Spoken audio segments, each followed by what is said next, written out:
최경영의 최강 시사.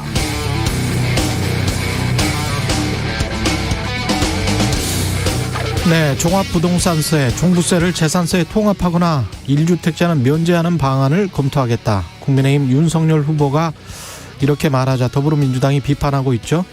선심성 공약 낱말이고 부자 감세고 부자 본색이라는 겁니다. 그런데 불과 몇 개월 전으로 돌아가 보면 지난 4.7 보궐선거에서 서울 부산에서 패한 민주당이 제일 먼저 꺼낸 카드도 보유세 완화였습니다. 국회에서 의원총회를 열어서 공시가격 상위 2% 이상인 주택 소유자의 한정에 종부세를 부과하고 양도세 부과 기준도 9억 원에서 12억 원으로 상향 조정하자고 했었습니다. 그걸 당론으로 의원총회에서 확정했습니다. 민주당 말대로라면 민주당 스스로 그때 선심성 공약 남발하고 부자 감세했고 부자 본색을 드러냈던 게 됩니다. 민주당에 붙여진 내노남불이라는 딱지가 꼭 보수 언론의 정치적인 공격일 뿐이었는가? 그건 아닌 것 같습니다. 네, 안녕하십니까. 11월 16일 세상에 이익이 되는 방송 최경영의 최강시사 출발합니다. 저는 KBS 최경영 기자고요. 최경영의 최강시사 유튜브에 검색하시면 실시간 방송 보실 수 있습니다. 문자 참여는 짧은 문자 50원, 긴 문자 100원이 드는 샵9730 무료인 콩 어플 또는 유튜브에 의견 보내주시기 바랍니다. 오늘 1부에서는 더불어민주당 강훈식 의원 만나보고요. 2부에서는 가칭 새로운 물결의 대권주자인 김동연 전 경제부총리와 이야기 나눠보겠습니다.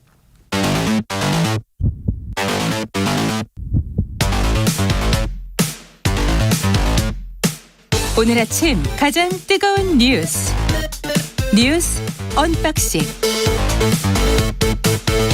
네, 뉴스 언박싱 시작합니다. 민동기 기자, 김민아 시사평론가 나와 있습니다. 안녕하십니까? 안녕하세요. 예, 이재명 후보는 안팎으로 괴로운 것 같습니다. 그 괴로운 심정을 윤석열 후보를 향해서 강하게 쏟아내고 있는 것 같은 그런 생각이 드네요. 어제 좀 많은 비판을 좀 했습니다. 예. 특히 윤석열 후보에 대해서는 내년 50조 원 소상공인 지원하고요. 예. 종부세 폐지를 강하게 좀 반박을 하고 비판을 했는데요. 특히 종부세 폐지 주장에 대해서는 그 부패 세력의 놀아나는 바보짓이다 이렇게 얘기를 했고, 대장동 개발 사업 특혜 의혹 수사와 관련해서 검찰이 윤석열 후보의 당시 주인 검사였잖아요. 예. 직무유기라든가 국민의힘 공직자들이 대장동 민간 개발을 강요한 배임 행위, 이런 부분에 대해서도 엄정하게 수사해 주길 촉구한다라고 얘기를 했고, 그리고 대장동과 관련한 특검 도입에 대해서는 제대로 수사하지 않으면 당연히 특검을 해야 한다 이렇게 또 강조를 하기도 했습니다. 어제 가장 인상적이었던 부분은 이제 홍남기 부총리를 강하게 비판한 그런 대목이었는데, 따뜻한 방 안에서 정책하지 마시고 찬바람부는 엄혹한 서민의 삶을 체감해 보시라. 예. 상당히 좀 직격탄을 좀 날린 셈이고요. 그리고 어제 오후에 정부 서울청사 앞에서 지역화폐 골목 상권 살리기 운동본부 농성 현장을 방문을 했거든요. 예. 여기서 이런 얘기를 했습니다. 홍남기 부총리가 현장을 보시면 만행에 가까운 예산 편성을 하지 않았을 것이다. 기재부의 예산 권한을 기재부에서 분리해야 하는 것 아닌가 하는 이야기가 나오는 이유도 탁상 행정 때문이다. 이렇게 강도 높게 비판을 했습니다. 그러니까 이런 전반적인 이제 목소리를 이렇게 낸 것은 전반적으로 지금 뭐 지지율이라든가 예. 이런 상황이 이제 굉장히 좋지 않다. 여론의 흐름이나 이런 것들도 이재명 후보와 민주당에 지금 유리한 흐름이 하나도 없다. 이게 민주당 내에서도 지금 제기가 되고 있는 문제거든요. 예. 그러다 보니까 이 문제를 어떻게 풀 것이냐에 대해서 이제 여러 가지 좀 뭐랄까요 방법들을 모색을 하고 있는 건데, 일단 첫 번째로 윤석열 후보하고 이제 50조 원 문제에 대해서 이렇게 얘기를 했잖아요. 지금. 예. 그게 대통령이 되면은 50조 원 지원해 주겠다 이런 식으로 가지 말고 지금 할 수 있는 문제에 대해서는 만나갖고 얘기를 해보자 그러면. 자영업에 관해서. 그렇죠. 예. 왜 지금은 안 되고 대통령이 되면은 해주겠다는 거냐. 즉 이거는 어떤 성과를 내는, 어떤 성과를 잘 낼 수 있는 일자라는 어떤 그러한 후보로서의 면모를 좀 보여주기 위한 행보를 더해서 윤석열 후보 비판을 했다고 볼 수가 있겠고요. 그리고 이제 대장동 개발 특검 관련해서는 이게 결국 이재명 후보의 이 지지율의 확장성이 지금 타격을 입은 게 결국은 결국은 대장동 개발 의혹을 시작으로 해서 이제 이렇게 쭉 이제 온 거지 않습니까? 예. 그래서 이 부분에 대해서 이제 특검을 수용하는 거다라는 메시지를 좀 명확히도 하고 싶었던 거죠.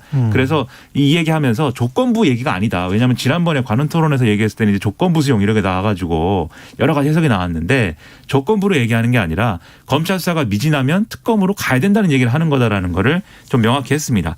나름대로 승부수를 던지고 있는 건데요. 근데 문제는 이런 이제 일련의 메시지가 저는 방향은 괜찮다고 생각하는데 문제는 이런 것들이 결국은 이재명 후보와 민주당이 하고 싶은 거를 못하기 때문에 이제 이런 메시지가 나오는 것 아니냐라는 인식이 있을 수가 있어요. 그게 맞아요. 이제 홍남기 네. 부총리 비판인 건데 지금 이 관료들이 따뜻한 방안에서 현장을 모르고 정책을 짜고 있다. 맞습니다. 그 얘기가 맞는데 예. 그러면 무엇을 하자는 거냐를 물으면 결국 지역화폐 예산 왜 이 기재부가 줄였냐랑 재난지원금 지급에 왜 반대하냐 이거거든요. 그런데 이 두 가지는 사실 이재명 표 정책이지 않습니까? 예. 이재명 표 정책을 못하기 때문에 이 정부를 비판한다 이게 아니고 구체적으로 문재인 정권 그리고 특히 홍남기 경제부총리 기재부가 그동안 뭘 잘못했는지 그러면 그것은 이재명 정권에서 어떻게 그러면 더 나아지는지 이 틀로 좀 설명을 하면은 좀 더 설득력이 있을 것 같아요. 그래서 그런 방향을 잡았으면 저는 뭐 좀 더 좋은 결과가 있지 않을까 합니다. 그리고 어제 강하게 선대위 회의에서 이렇게 비판 발언을 내놓은 또 하나의 이유가 지금 민주당 선대위가 제대로 움직이지 않고 있다는 그런 불만도 어느 정도 나온 것으로 보입니다. 지금 현역 의원 중심으로 다 그런 것 짜여져 같죠? 있잖아요. 예. 그러니까 좀 이 선대위 체제에 대해서도 어느 정도 좀 개선이라든가 변화가 필요하다는 점도 좀 발언의 밑바탕에 깔려 있는 게 아닌가 싶어요. 거대하기만 하고 일은 안 하고 있다. 뭐 네. 이런 비판이 나오고 있는 것 같고 당 내에서도 홍남기 부총리한테 이야기를 하고 있는 건 민주당 지지자들도 어떻게 보면 답답해할 수 있어요. 그러면 지난 5년 동안 그리고 최근 특히 180석 정도를 가지고 있었을 때는 뭘 하고 있다가 그 한 사람의 부총리를 겨냥해서 그러면 하는 것인가 저렇게 비판을 하는 것인가 대통령 그다음에 국회 있었잖아요. 네.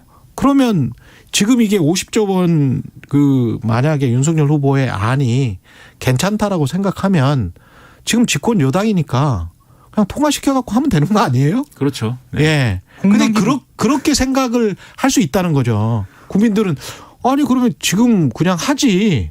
그게 좋다면 왜 못하지? 근데 홍남기 부총리가 네. 원래 뭐 김동연 전 경제부총리 역시 마찬가지였다고 생각을 하는데 예. 기획재정부가 그런 부분에 대해서 강하게 태클을 걸어왔었고요. 그때도 민주당 지지자들은 아니 왜 기획재정부 하나를 컨트롤 못하냐라는 불만을 제기를 했었고 심지어 정세균 전 총리 같은 경우에는 여기가 기재부의 나라냐라는 불만까지 쏟아낸 적이 그렇죠. 있거든요. 네. 예. 근데 지금 이게 거의 뭐 2년 이상 이런 상황 아닙니까? 심각한 상황이죠. 그렇죠. 그래서 그렇기 때문에 네. 같은 비판을 하더라도 제가 이제 좀 그런 부분이 아쉽다는 거죠. 같은 비판을 하더라도 문재인 정권이 잘못한 것들에 대해서 이제 얘기를 하면서 그걸 이제 업그레이드 시키겠다는 식의 접근이 필요한데 지금 왜 문재인 정부가 하고 싶은 거를 못하게 하고 있느냐로 가까운 그런 것에 가까운 또는 이재명 후보가 하고 싶은 것을 왜 못하게 하느냐 이런 거에 가까운 모습처럼 비춰지는 거고 특검 주장도 그렇습니다. 이게 야당이 할 소리예요. 그렇죠. 집권 여당이 할 소리는 아니야. 그렇죠. 예. 그리고 이제 특검 주장도 이렇습니다. 특검도 이제 가령 이제 대장동 개발 의혹에 대해서 정말 이제 밑바닥까지 다 파헤쳐보자 이 메시지 좋은데 그 얘기를 항상 윤석열 후보가 예를 들면 부산저축은행 시절에 뭐 수사 시절에 이제 덮은 거에 의혹까지 다 포함시켜야 되고 이런 얘기를 쭉 하잖아요. 후보가. 이게 민주당이라는 정치 세력이 어떤 공방의 과정에서 특검의 협상의 과정에서 충분히 얘기할 수 있는 것이지만 이재명 후보가 본인이 이렇게 얘기함으로써 특검을 전향적으로 수용하겠다는 메시지가 아니라 이걸로 윤석열 후보를 공격해가지고 정치적인 이득을 추구하는구나 이렇게 비춰질 여지가 상당히 있기 때문에 이게 결국은 일련의 어떤 정치적인 어떤 그런 계산을 가지고 하는 행동이라는 맥락이 형성이 되거든요. 예. 그래서 그럴 게 아니고 좀 뭔가 유권자들에게 신실한 모습을 보일 수 있도록 이 정권은 이러저러한 부분에서 잘못했으나 이러저러한 부분들은 우리가 계승해야 돼서 그렇기 때문에 이재명 정권은 이런 걸 할 것이다. 이렇게 논리가 가야 되지 않나 하는 생각이라는 겁니다. 예, 맞습니다. 예, 민주당 초선 의원들도 선대위에 쇄신론을 제기를 했고요. 관련해서는 좀 말이 충분히 된 것 같으니까 김종인 출판 기념회 야당 인사들 운집했고 그다음에 금태섭 전 의원 민주당 의원 그다음에 김동연 부총리 뭐 이런 사람들 다 왔더라고요. 출판 기념회 네. 초대장을 김종인 전 위원장이 안 돌렸다고 했거든요. 근데 어마어마한 사람들이 일단 어제 출판 기념회를 찾았고요. 예. 특히 윤석열 후보하고 이준석 국민의힘 대표 같은 경우에는 이번 대선에서 김종인 전 위원장의 역할이 매우 중요하다 이런 점을 강조를 하기도 했습니다. 근데 어제 출판 기념회에서 김종인 전 위원장 오른쪽에 윤석열 후보가 배치가 됐고 왼쪽에 이준석 대표가 배정이 됐습니다. 그리고 그 같은 테이블 있지 않습니까? 같은 테이블에 책 발간 위원장이 금태섭 전 의원이었거든요. 금태섭 전 의원하고 예. 김동연 전 부총리, 손경식 경총회장이 같은 테이블에 배석이 됐는데 통상 이 정도 되면은 국민의힘 중진 의원들이 같은 테이블에 배석하지 않을까 이렇게 전망이 됐었거든요. 그러니까요. 그런데 옆 테이블에 배치가 됐습니다. 김기현 원내대표하고 정진석 국회 부의장, 뭐 정운찬, 이용구 전 국무총리, 오세훈 서울시장 등이 옆 테이블에 배정이 돼서 중진 의원들이 좀 김종인 전 위원장하고 약간 좀 불편하지 않습니까? 그래서 옆 테이블에 배치한 것 아니냐 이런저런 말들이 좀 나왔습니다. 그러니까 이게 이제 이 자리에서 이준석 대표도 그렇고 윤석열 후보도 그렇고 거의 축사를 통해서 거의 직접적으로 이제 김종인 전 위원장의 선대위 참여를 요청을 했는데 기자들하고 이제 질의응답에서 김종인 위원장은 일단 뭐 그럴 계기가 있으면 도와주겠다. 이렇게 얘기를 하고 나머지 뭐 세세한 부분들에 대해서는 난 잘 모른다. 뭐 이렇게 답을 하고 말았거든요. 그러니까 사실 이 부분에 있어서는 명확하게 김종인 전 위원장이 진전을 보이는 발언은 안 한 건데 그만큼 이제 물밑에서 여러 가지 어떤 이견이라든가 이런 것들이 정리되는 과정이 있겠죠. 지금 김종인 전 위원장 측은 아마 그런 얘기를 하는 것 같아요. 윤석열 후보 주변에 있는 예를 들면은 중진 의원들도 그렇고 그리고 윤석열 후보가 지금까지 내놓은 정책 의제라든가 이런 것들도 그렇고 이게 뭐 반드시 어떤 국가주의적인 극우주의가 아니라 할지라도 아주 시장주의에 어떤 가까운 그러한 모습이라 할지라도 극우적이다 결국은 그것은 우측에 우클릭이 상당히 강한 것이다. 지금은 중도 공략을 해야 되는데 그럴 준비가 돼 있지 않기 때문에 선대위를 일신하고 정말 이 인적 쇄신을 강하게 하지 않으면은 그러면 내가 참여할 수 있는 그런 여지가 없다라고 지금 얘기하는 접근인 거고 거기에 대해서 이제 좀 갈등이 있는 상황이거든요. 그러다 보니까 네. 명확하게 얘기가 안 나오고 있고 근데 이 출판 기념회는 저는 그게 궁금합니다. 이 책이 만화로 읽는 오늘의 인물 이야기 비상대책위원장 김종인이거든요. 만화로 읽는. 그렇습니다. 이게 그림이 상당히 들어가 있고 굉장히 김종인 위원장이 훌륭한 위인처럼 그려져 있는 이 책인데 이 책은 누가 내는 것이며 이 책을 이렇게 내가지고 뭐 어떻게 하는 것인지는 상당히 궁금합니다. 이게 지난번에 만화는 다른 사람이 그렸을 겁니다. 그렇죠. 만화는 다른 사람이 그렸겠죠. 그렇죠. 근데 이 비슷한 기획이 지난번에도 이해찬 대표를 대상으로 해서 있었거든요. 책 제목이 만화로 읽는 오늘의 인물 이야기 비상대책위원장 김종인. 이거 위인전 같은 그런 거네요. 그렇죠. 근데 이게 인터넷으로만 판매가 되고 또 실물 책으로는 판매를 안 한대요. 이게 배경이 저는 상당히 궁금합니다. 이게 어떤 책인 거냐. 알려면은 금태섭 전 의원을 인터뷰하면 됩니다. 책 발간 위원장입니다. 어떤 컨셉으로 이렇게 책을 내게 됐는가? 왜 이렇게 냈는가? 이런 부분들에 대해 약간 좀 컨셉은 과하다, 그죠? 이거를 배경을 알아볼 필요가 있습니다. 제 생각에는 이게 무슨 책인가? 거의 위인전 같은 그런 이야기네요. 근데 지금 당내의 기류가 이준석 어제 당 대표도 지금 침묵 모드라고 하잖아요. 그러니까 결국 핵심 이슈는 뭡니까? 어제 오전에 그 회의를 하잖아요. 최고위 회의를 하는데 이준석 대표가 원래 모두 발언을 굉장히 많이 합니다. 그렇죠. 그 모두 발언 끝나고 나서 기자들하고 이른바 질의응답도 굉장히 많이 받거든요. 둘 다 안 했습니다. 침묵했고 그러니까요. 나갈 때 그냥 나갔거든요. 그 말하기 좋아하는 이준석 대표가 그렇습니다. 말을 안 했다라는 것은 정말 큰일인 겁니다. 지금 한기호 사무총장의 뭔가 화가 났다는 거죠. 한기호 사무총장의 교체를 윤석열 후보 쪽에서 요구했다는 그런 보도가 계속 나왔잖아요. 그래서 한기호 사무총장을 권성동 비서실장으로 바꾸겠다는 뭐 이런 게 오늘 중앙일보 보도거든요. 근데 그 중앙일보 보도에 대해서 아직 뭐 권성동 의원이라든가 이런 쪽에서는 본인은 전달을 받지 못했다라고 얘기를 하고 있고 아직 이 부분에 대해서 뭐 윤석열 후보 쪽이라든가 이준석 대표 쪽에서 그 사람 맞다 이렇게 얘기를 한 적이 없기 때문에 실제로 권성동 의원 쪽으로 사무총장이 결정이 됐는지는 조금 상황을 봐야 될 것 같습니다. 그 얘기가 여러 가지가 나오다 보니까 이준석 대표가 계속 이제 언론 보도에 대해서 불편함을 지금까지 토로를 했었어요. 왜 측근 뭐 이렇게 해가지고 이런 얘기가 나오냐 언론에 요청할 게 있으면은 공식적인 개선으로 요청을 해라. 그래서 그런 불편함이 이제 어제 오전에는 반영이 됐던 건데 그러다 보니까 오후에 이후에 윤석열 후보하고 이준석 대표가 따로 만났습니다. 비공개 회동을 했는데 어제 나온 이제 일부 언론의 보도에 의하면 이 자리에서 권성동 의원으로 사무총장을 하자라고 합의를 했다라고 보도가 나왔는데 지금 이제 민 기자님 말씀하신 대로 그 이후에 여러 가지 보도를 종합을 해보면은 이게 또 확정까지는 아닌데 그런 방향으로 논의되고 있다 정도의 얘기로 다시 좀 여러 가지로 변화하고 있는 과정이 있거든요. 예. 확실히 그런 건지 여부는 이제 뭐 잘 알 수가 없는데 그 사무총장 자리가 왜 중요하냐면 결국 돈 문제예요.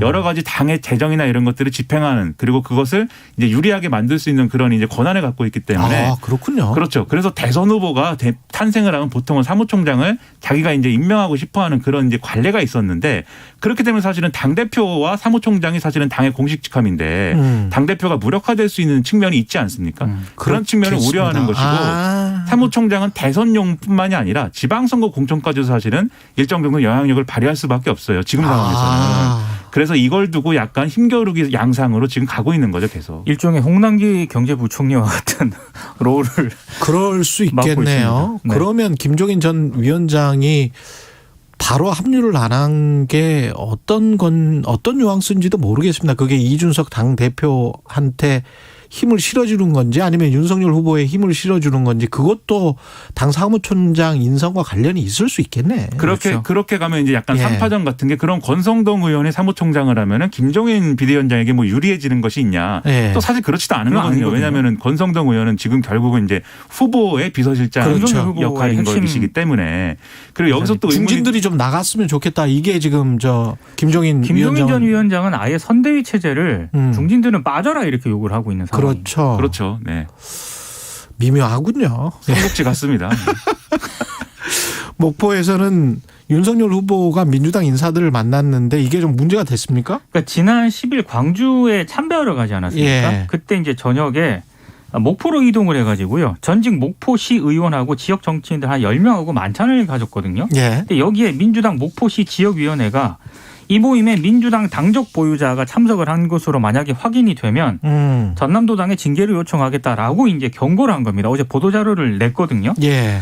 윤석열 후보 쪽에서는 그 권노갑 전 의원 도왔던 분들을 만나서 덕담을 나눈 것이다. 그분들이 민주당 당적 가지고 있는지는 잘 모르겠다라고 답을 했고 예. 그리고 뭐 폭탄주를 먹었네 맞네 이런 좀 의혹이 제기가 됐었는데 윤석열 후보는 폭탄주 안 먹었다라고 이제 공식적으로 밝혔습니다. 그러니까 호남에 기반을 갖고 있는 정치인이라고 해서 지금 상황에 다 뭐 예를 들면 민주당 색깔과 맞고 또는 중도적인 지향을 갖고 있고 그럴지는 모르는 거거든요. 예. 여기서 생기는 문제는 호남 지역의 정치인들의 처세 뭐 이런 차원도 있겠지만 윤석열 후보가 자기가 중도적인 색깔을 내겠다고 지금 이벤트 중심, 인사 중심 이런 식으로 이제 일정을 짜고 있는데 그렇죠. 그렇다고 해서 자신의 어떤 중도와 이 이슈와 중도 행보가 되느냐 그렇지 않습니다. 다 어떤 이것도 어떻게 보면은 옛날 사람들하고 만난 거거든요. 지금 옛날 정치에 관여했던 사람들하고 그렇죠. 그런 게 아니고 본인의 정책과 노선으로 중도화할 수 있는 그런 모습을 보여줘야 유권자들이 확실히 윤석열 후보가 본선에서는 중도로 가는구나 이렇게 생각을 할 텐데 지금 그렇지가 않아요. 이렇게 친민주당으로 분류되는 인사들을 포섭해가지고 중도 색깔을 내겠다 이런 걸로는 제가 볼 때는 한계가 명확하기 때문에 이런 방향으로 계속 노력할 필요는 없는 것 같습니다. 이른바 이 만났던 이분들은 제가 알기로는 민주당으로 다시 돌아가기 원하는 분들로 알고 있거든요. 예. 네. 그런 맥락도 함께 보시면 좋을 것 같습니다. 알겠습니다. 뉴스 언박싱 민동기 기자 김민아 평론가였습니다. 고맙습니다. 고맙습니다. KBS 1라디오 최경영의 최강시사 듣고 계신 지금 시각은 7시 38분입니다. 날씨 정보입니다. 오전까지 충남과 전북으로는 안개가 짙게 남아있겠습니다. 부여의 가시거리가 현재 120m, 논산 90m, 전주 380m에 불과합니다. 이렇게 오전까지 짙은 안개 남아있으니까 교통안전에 유의하셔야겠습니다. 오늘 전국적으로 대체로 맑은 날씨 이어지겠고 내일도 맑게 출발해서 점차 오후에 구름 양만 늘겠습니다. 현재 서울의 기온 4.6도인데요. 낮 기온은 서울 13도, 전주 16도, 대구 17도 등 12도에서 19도 분포를 보이겠습니다. 내일은 아침 기온이 내려가면서 약간 일시적으로 추위가 찾아오겠습니다. 서울 2도 등 영하 3도에서 영상 8도의 아침 기온 예상됩니다. 낮 기온은 서울 13도 등 12에서 17도 분포입니다. 따라서 내일 내륙을 중심으로 서리가 내리고 얼음이 오는 곳이 있겠습니다. 농작물 관리도 잘 하셔야겠습니다. 수학능력 시험일인 모레 중부지방으로 비가 오는 곳이 있겠고요. 오후에는 그치겠습니다만 바람도 다소 불겠습니다. 다행히 바다 물결은 잔잔해서 해상교통에는 지장이 영향이 없을 전망입니다. 한편 오늘 일부 서쪽 지역 대기의 질이 좋지 않겠습니다. 그리고 동쪽에는 건조특보 남아 있습니다. 지금 서울의 기온은 4.6도, 습도는 75%입니다. 날씨 정보였고요. 다음은 이 시각 교통 상황 알아보겠습니다. KBS 교통정보센터 이승미 씨입니다. 네, 이 시각 교통 상황입니다. 수도권 제일순환고속도로 구리에서 판교 방향으로 송파 부근에서 사고가 났습니다. 남양주에서 송파 쪽으로 16km 구간이 정체고요. 성남에서 판교 분기점 쪽으로도 밀리고 있습니다. 경부고속도로 서울 방향으로는 신갈 부근 사고는 처리 작업 정리되고요. 뒤로 수원에서 정체되고 있고 이후로는 달래내고개부터 반포 쪽으로 막히고요. 서해안고속도로 목포 방향으로 순산터널에서 용담터널까지 매송 부근에서 정체되고 있습니다. KBS 교통정보센터였습니다. 오늘 하루 이슈의 중심.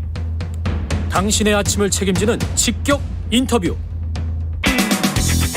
여러분은 지금 KBS 1라디오 최경영의 최강시사와 함께하고 계십니다.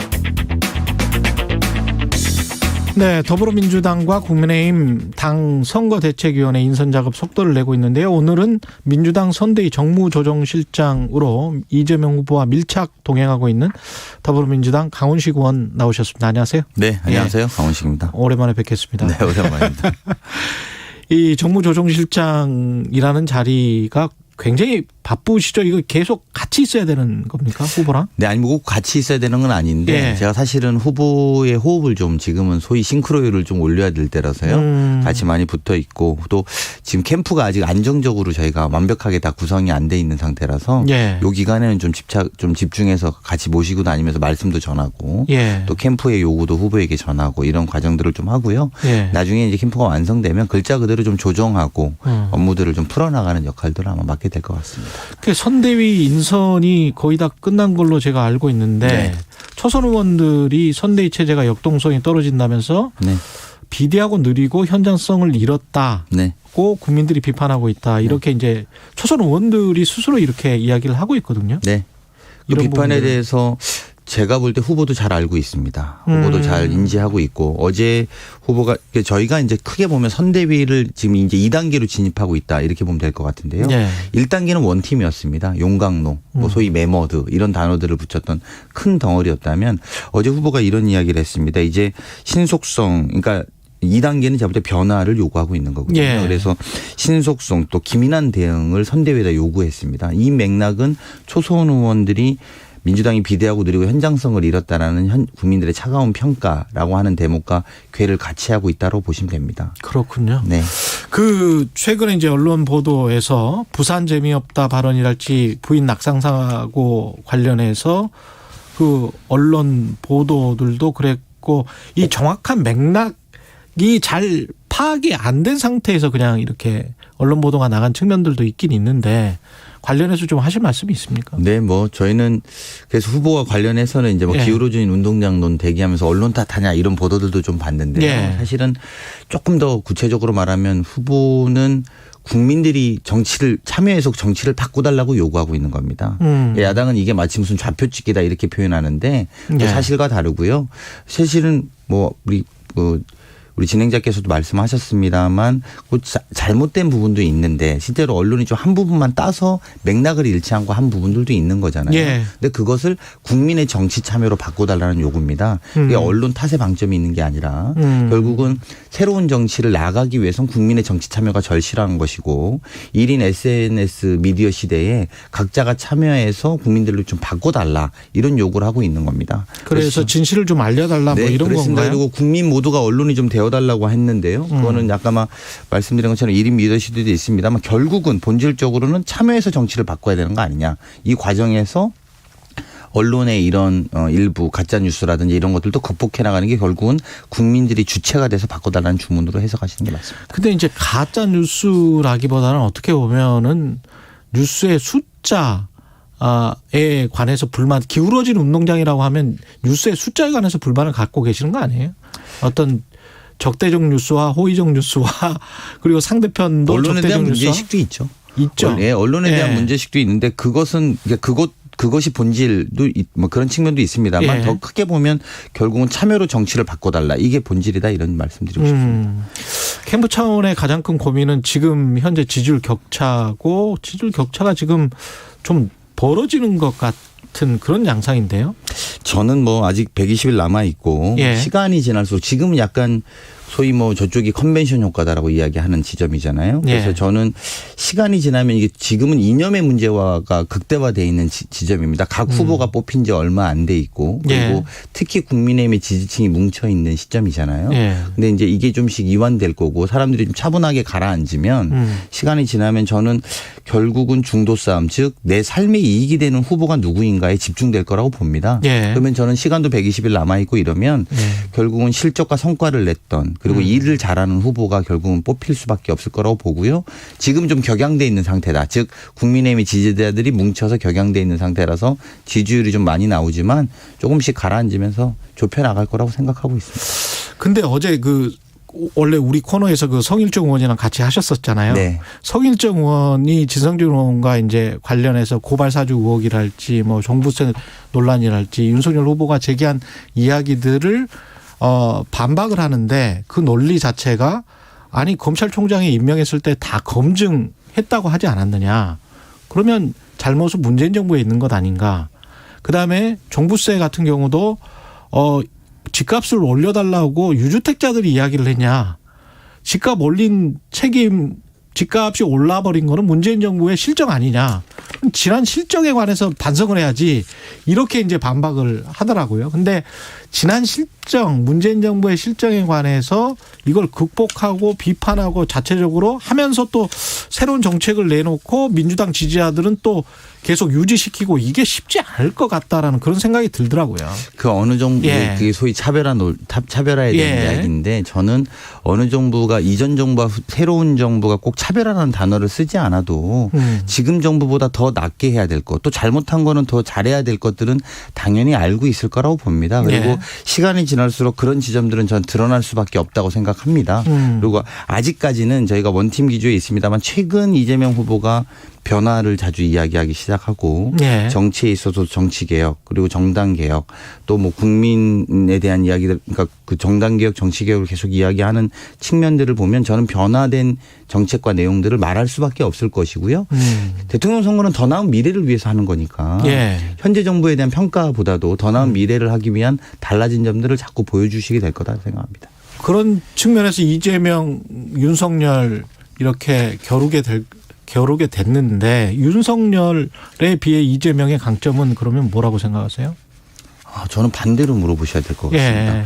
이재명에 대해서 윤석열의 강점이 전 잘 안 보이는 편인데요. 아, 그래요? 그러니까 왜냐하면 사실은 결국은 예. 대통령이라는 자리는 행정부의 최고 수반이고 예. 결국은 실적과 성과로 국민의 삶을 편안하게 해줘야 되지 않습니까? 그리고 예측 불가능한 코로나19 시대에서 사실은 좀 예측 가능하게 만들어주는 게 되게 중요한 포인트라고 봅니다. 그리고 예. 그것이 이 사람이 하면 할 수 있구나, 해낼 수 있구나라고 한다고 하면 이재명 후보는 기초단체장 또 광역단체장을 통해서 물론 여의도와의 거리는 멀었습니다만 구체적으로 지역 화폐라든지 그리고 그 청년 배당이라든지 이런 구체적인 성과와 실적을 가지고 여기까지 왔기 때문에 그리고 또 그래서 이재명 경기도지사 시절에 소위 경기도민이라는 소위 말하면 소속감을 처음 갖게 된다라고 예. 하는 분들도 굉장히 많거든요. 그래서 전 대통령이 되면 훨씬 잘할 수 있는 근거와 실적이 있다라고 보고요. 반대로 윤석열 후보는 뭐가 있을까요? 뭐 20년간 누굴 잡고 확인하고 파헤치고 이런 것들은 있었을 거라고 봅니다만 국민을 편안하게 해줄 실적과 성과 또 코로나19 시대에 어려운 점을 극복할 수 있는 대안이라고 말할 수 있지는 않다고 봅니다. 김종인 전 비대위원장이 그래도 이제 선대위에 합류하고 뭐 이러면 안정감이 굉장히 좀 높아지지 않을까 그렇게 이야기도 하지 않습니까? 저는 최근에 김종인 비대위원장과 예. 관련된 국민의힘 안에서 일어난 논쟁들을 보면서 드는 생각은 아니 300명 뽑는 국회의원 선거나 전국의 기초광역단체장을 뽑는 지방선거의 선대위원장은 중요해요. 예. 선대위원장들의 대결인데 예. 대통령 후보가 김종인 위원장은 아니잖아요. 그렇죠. 윤석열 후보죠. 윤석열 국민의힘은. 후보죠. 그럼 예. 윤석열 대 이재명 대결 아닙니까? 이재명 대 윤석열 대결이잖아요. 예. 이게 선대위원장 대결입니까? 그러니까 이게 왜 저는 약간 이해가 이분을 모시는 게 왜 중요한지 저는 잘 모르겠어요. 그러니까 예. 대통령 후보가 이 시간에 공부해야 되고 미래를 밝혀야 되는 것이죠. 예. 국회의원 선거는 다를 수 있습니다. 선대위원장들이 어떤 역할을 해주느냐. 왜냐하면 300명을 상징하는 사람이거든요. 또 지방선거도 그렇습니다. 지방선거 전체를 상징하는 사람이거든요. 대통령 선거는 대통령이 바로 그 상징입니다. 그러면 그 후보 간의 대결이죠. 뭐 다른 어떤 사람의 대결도 아니거든요. 그래서 저는 이게 만약에 김종인 위원장이 후보면 또 이야기가 다른지만 예. 그게 아닌데 왜 자꾸 김종인이 모셔와야 되는지 전 잘 이해할 수 없습니다. 김종인을 선대위원장으로 앉히고 또 국정에도 그러면 참여시킬 거냐 뭐 이런 질문이세요? 아니 뭐 섀도우 캐비넷이라고 하면 또 다른 문제입니다. 예, 그건 좀 예. 다른 문제인데 도대체 선거를 후보가 하는 거지 선대위원장이 하는지 저는 약간 의심이 좀 되고요. 좀 더 솔직히 말씀드리면 그냥 이재명 대 윤석열 대결에서 불리하다고 판단하는 건 아닌가 국민의힘이 후보의 실력과 능력에 대해서 부족하다고 생각하니까 김종인 위원장을 모셔와야지만 그것이 극복된다고 판단하는 건 아닌지 좀 되묻고 싶습니다. 대장동과 관련해서는 대장동 의혹과 관련해서는 이게 조건이 붙지 않는 검찰이 제대로 수사를 안 하면 당연히 특검을 통해 책임을 물어야 한다. 이건 조건이 붙지 않았다. 이게 지금 최근의 워딩인 거잖아요. 네, 네. 그게 대장동 관련 의혹이 이번 대선에 끝까지 갈 것 같은데 어떤 영향은 미칠 거 분명히 미치겠죠. 저는 뭐 있고. 후보가 예. 마지막까지 할 수 있는 걸 다 한 상태잖아요. 바꿔 예. 말하면 수사로 의혹이 해소되지 않으면 특검하겠다는 거 아닙니까? 그러니까 즉 국민의 의혹 앞에 누구나 떳떳해야 된다라고 이야기하고 있는 거고요. 예. 저희는 그래서 더 나아가서 오히려 이제 우리 후보가 이렇게 밝힌 만큼 그리고 윤석열 후보도 나도 모든 수사를 다 받겠다. 예. 그리고 나도 그 수사가 의혹이 해소되지 않으면 특검을 다 받겠다라고 나오는 것이 국민에 대한 도리다. 저는 이렇게 생각하고요. 그리고 그거는 국민 앞에 그냥 겸허한 후보자들의 자세가 아닌가 저는 생각합니다. 지금 무당층, 부동층이 굉장히 많고 특히 이제 2030이 뭐 마음 둘 곳이 없다 이런 이야기를 하고 있는데 이재명 후보 쪽에서는 어떤 전략을 준비하고 있는 게 2030 표심과 예. 관련해서 예. 저는 이것도 좀 재밌는 건데 잘 예. 한번 보세요. 2030이 호응하고 좋아했던 거는 이준석 당대표를 뽑으면서 정치 효능감이 커졌기 때문입니다. 우리가 움직이니까 이준석 후보가 당대표가 되더라. 그러네. 그렇잖아요. 예. 그리고 참여하니까 바뀌더라 이랬습니다. 그리고 근데 윤석열 후보가 되면서 이 친구들이 광탈하고 있었던 거 아닙니까? 그 국민의힘에서 다 나가자 이제. 이거 예. 우리 효능감이 아니다. 이렇게 판단했던 거죠. 즉 지금 이준석 대표가 가지고 있던 2030은 있을지 모르지만 윤석열 후보를 지지하는 2030이 있었는지에 대해서는 아무도 확인할 수 없습니다. 예. 더 정확하게 말하면 동의하지 않습니다. 오히려 이재명 후보가 더 같이 교감하고 공감할 수 있다고 판단하는 게 2030 세대입니다. 그래서 저는 그러니까 그 옆에 있는 사람의 지지 가지고 본인의 지지랑 되게 다른 문제다. 이준석 대표가 갖고 있는 2030의 지지가 윤석열의 지지랑은 전 별도의 문제라고 보고요. 예. 누가 더 교감하고 있고 누가 더 함께 공감하고 있는지의 측면에서는 이재명 후보가 결과적으로 더 실제로도 지금 예. DM도 직접 받고요. 문자도 주고받으면서 이야기하는 후보이거든요. 예. 그런 측면에서는 시간이 지나면 2030 세대도 청년 세대도 이재명 후보가 더 같이 함께 할 수 있는 후보라는 걸 알게 될 거라고 봅니다. 마지막으로 종부세 관련해서는 사실 보궐선거 끝나고 나서는 사실은 민주당도 그 종부세 좀 완화하자라는 그런 당론이었잖아요. 근데 이제 윤석열 후보가 종부세 전면 개편을 들고 나왔는데 어떻게 보세요? 이재명 후보는 정확한 입장은 뭡니까? 저희는 국토보유세를 거두자. 국토보유세를 거두자 이런 거죠. 예. 정확하게는 토지 소유자들에게 국토보유세를 거두자는 거고요. 예. 이번에 종부세 납부 인구는 76만 명입니다. 전 인구의 1.7%입니다. 예. 그러니까 우리 당에서도 그런 논의를 했었죠. 말씀하신 것처럼. 근데 결국은 안 한 것은 2% 정도 되시는 분들 때문에 이것을 수정해야 되느냐. 예. 오히려 더 많은 분들에게 여기서 걷는 것으로 혜택을 줘야 되는지 안 되는 것이 아느냐가 마지막 쟁점으로 좀 정리가 됐고요. 예. 저는 첫 번째 윤석열 후보의 첫 번째 부동산 관련된 것이 종부세 전면 검토라고 하면 2%를 위한 정책이라면 이것 또한 차기 정부가 어떤 정부가 되고자 하는지 2%를 위한 정부가 되고자 한다면 저는 국민들이 동의하기 어려울 것이다라고 생각합니다. 예. 오늘 말씀 감사하고요. 더불어민주당 선대위 정무조정실장 강훈식 의원이었습니다. 고맙습니다. 네, 고맙습니다.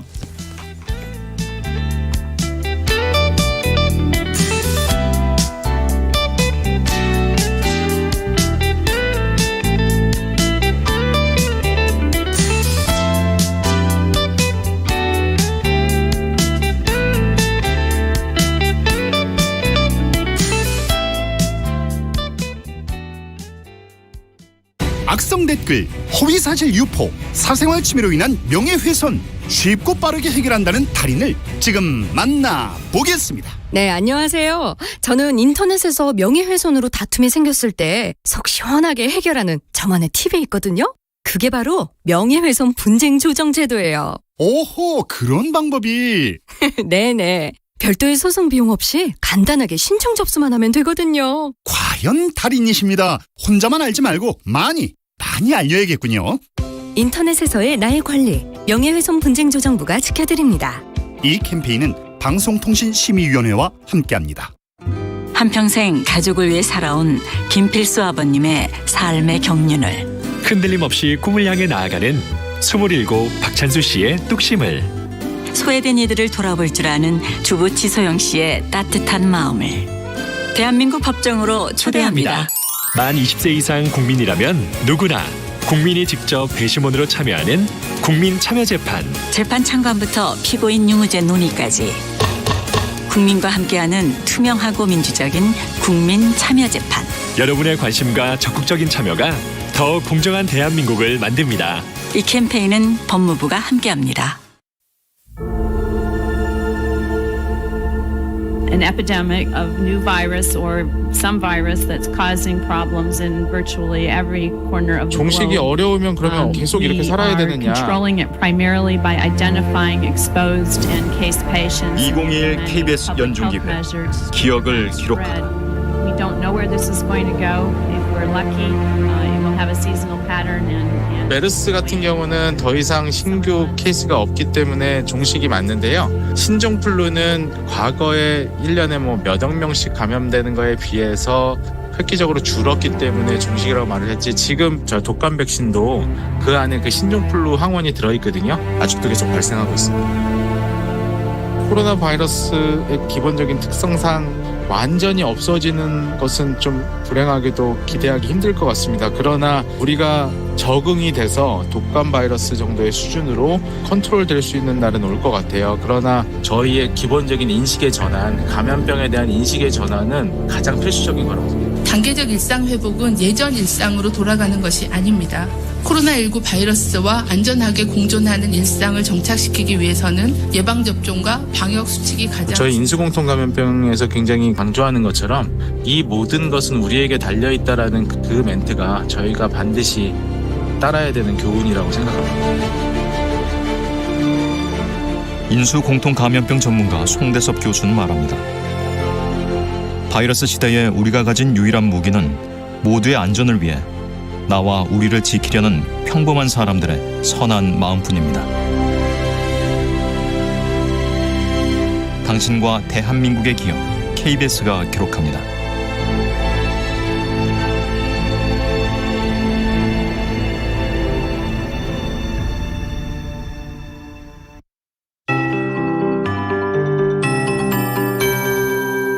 KBS 58분 날씨. 오늘 전국의 하늘은 맑겠습니다. 오전까지 전국 내륙을 중심으로 가시거리 200m 미만의 짙은 안개 끼는 곳 있으니까 주의하셔야겠습니다. 일부 충남과 전북의 가시거리 200m 미만으로 좁혀진 곳이 있습니다. 부여는 120m, 서천 130, 전주 380m 등을 기록하고 있습니다. 강이나 호수 주변의 도로에서는 가시거리가 급변하니까 각별한 주의가 필요하겠습니다. 또한 내륙에 위치한 항공기 이용하실 분들은 항공기 운항 정보도 확인하시는 게 좋겠습니다. 한편 동해안과 경북 북동 산지의 대기가 건조하고 바람도 약간 불어서 불이 번지기가 쉽습니다. 산불 위험 기간이기도 하니까 산불 등 화재 예방에 신경 쓰셔야겠습니다.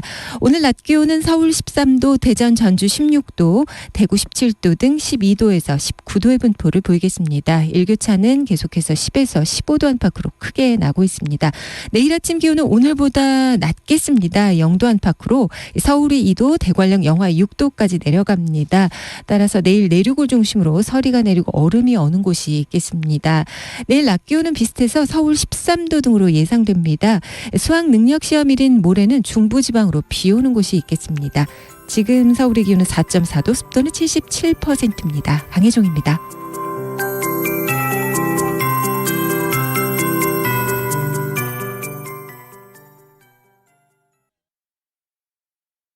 정성을 다하는 국민의 방송 KBS가 8시를 알려드립니다.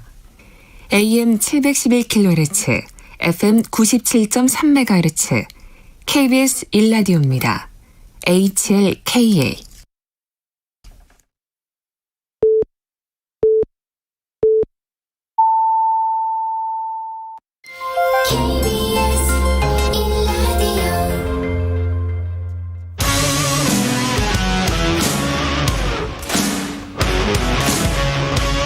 오늘 하루 이슈의 중심 최경영의 최강시사. 네, 오늘 2부에서는 새로운 물결 김동연 대선 예비후보 만나보겠습니다. 여야 대선 후보 대진표 확정됐지만 여전히 마음 정하지 못한 중간층, 무당층이 두터운 선거 양상입니다. 삼지대에 쏠리는 관심 비상한데요. 김동연 전 경제부총리 새로운 물결 대선 예비후보입니다. 안녕하세요. 네, 안녕하십니까. 네네. 예. 새로운 물결은 지금 신당인 거죠? 그렇습니다. 신당 이제 준비를 하고 있습니다. 예. 아, 창당 준비는 언제 그러면 완료가 될까요? 네, 지금 뭐 열심히 잘 진행되고 있고요. 예. 빠르면 이달 말, 늦어도 다음 초면은 아마 5개 광역지구당 창당 준비위원회를 다 마치면서 예. 제대로 창당하는 본격적으로 할 수 있지 않을까.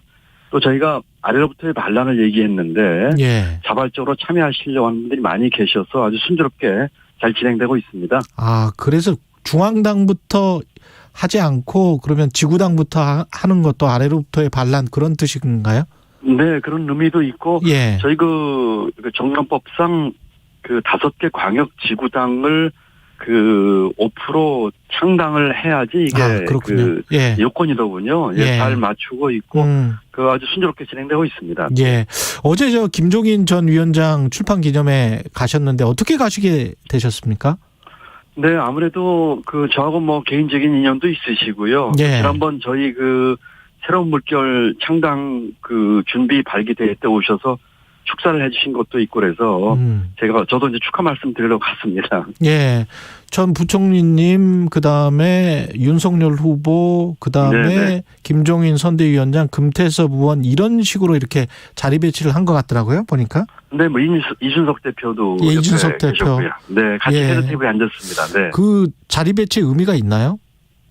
글쎄요, 그 아마 주최 측에서 그 이제 주빈이 아무래도 김 박사님이시고 예. 또 윤 후보하고 저하고는 뭐 대선 후보니까 그러면서 좀 그 아마 오신 분 중에 그래도 그 귀빈 순서를 이렇게 같이 앉힌 게 아닌가 싶더군요. 그래요. 네. 그 관련해서 뭐 국민의힘 윤석열 후보와 좀 이야기도 나눠 보셨어요? 뭐 아무래도 행사 장소니까 뭐 긴 얘기는 못 나눴고요. 예. 그 윤 후보하고는 그냥 서로 건강 얘기만 가볍게 나눴습니다. 예. 지금 삼지대 후보들의 관심이 아주 비상하긴 한데 유권자들이 네네. 이런 분위기는 어떻게 해석을 하고 계십니까? 지금 아무래도 국민들이 보시기에 이제 그 거대 양당 후보분들께서 예. 그 여러 가지 그 확실한 믿음과 안정성을 주지 못하고 있기 때문에 일부 뭐 부패와 연결 의혹이라든지 또는 뭐 무능이라든지 그래서 국민들께 이제 최선이 아닌 차악 선택을 강요하고 있는 것 같아요.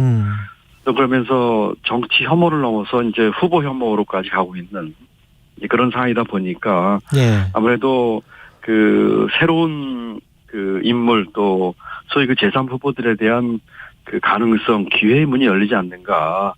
또 지금 거대 양당이 지금 뭐 사실은 치열하게 싸우고 있지만 서로 공생관계를 유지하는 악순환이 계속 그 반복되고 있거든요. 예.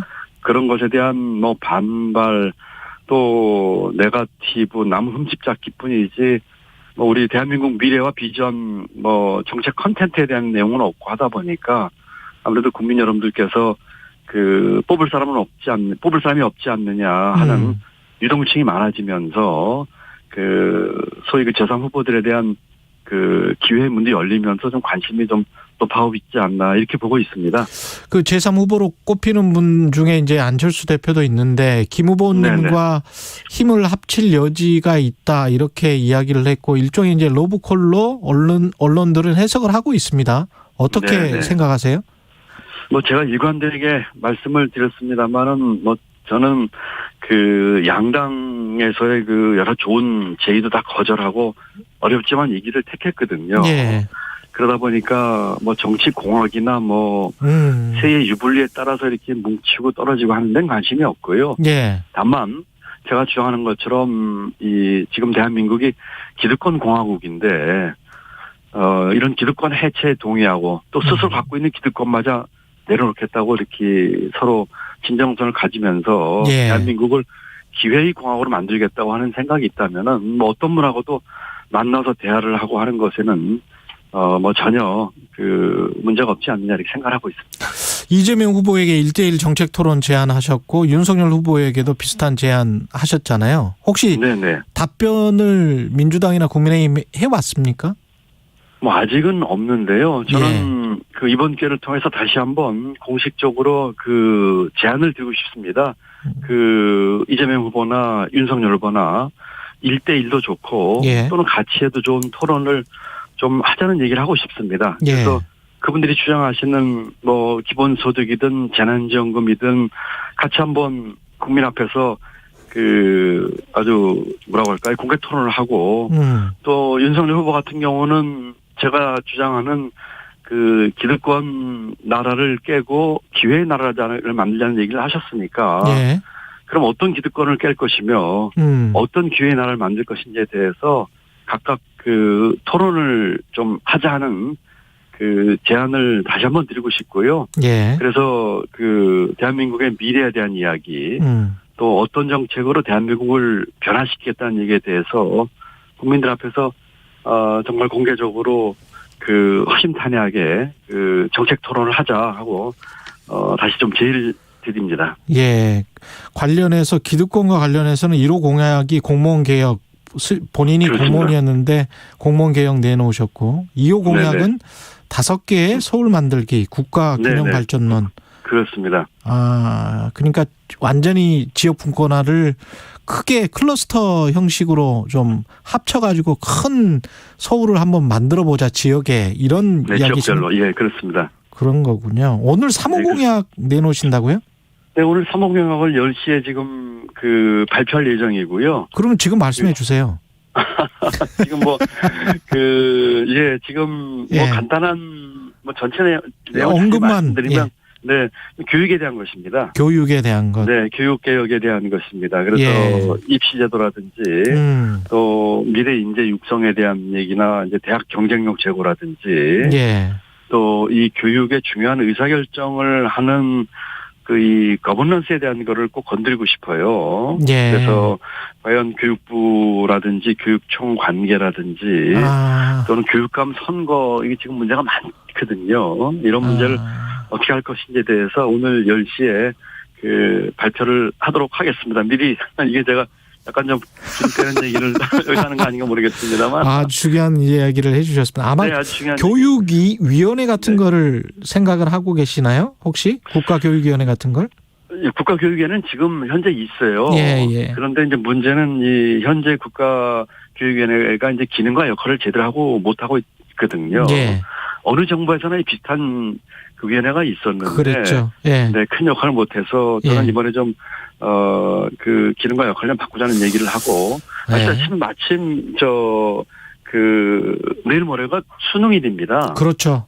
네, 전 국민 관심 속에서 정말 우리 학생들 고생하고 하는데 그래서 구주에 맞춰서 이 교육 좀 바꿉시다. 이 교육 바꿔야지 경제도 바뀝니다. 대한민국 경제의 미래는 교육계에 달려 있습니다. 그래서 오늘 그 발표를 하고 지금 여쭤보셔서 일부 이렇게 공개를 드립니다. 네. 감사합니다. 이철희 정무수석이 청와대 대통령 축하난을 이제 대선 후보들마다 보냈는데 심상정 후보는 아직 안 보냈고 국민의힘 윤석열 후보 다음에 두 번째로 받으셨잖아요. 네, 그렇습니다. 네. 이거가 좀 각별한 의미가 있을까요?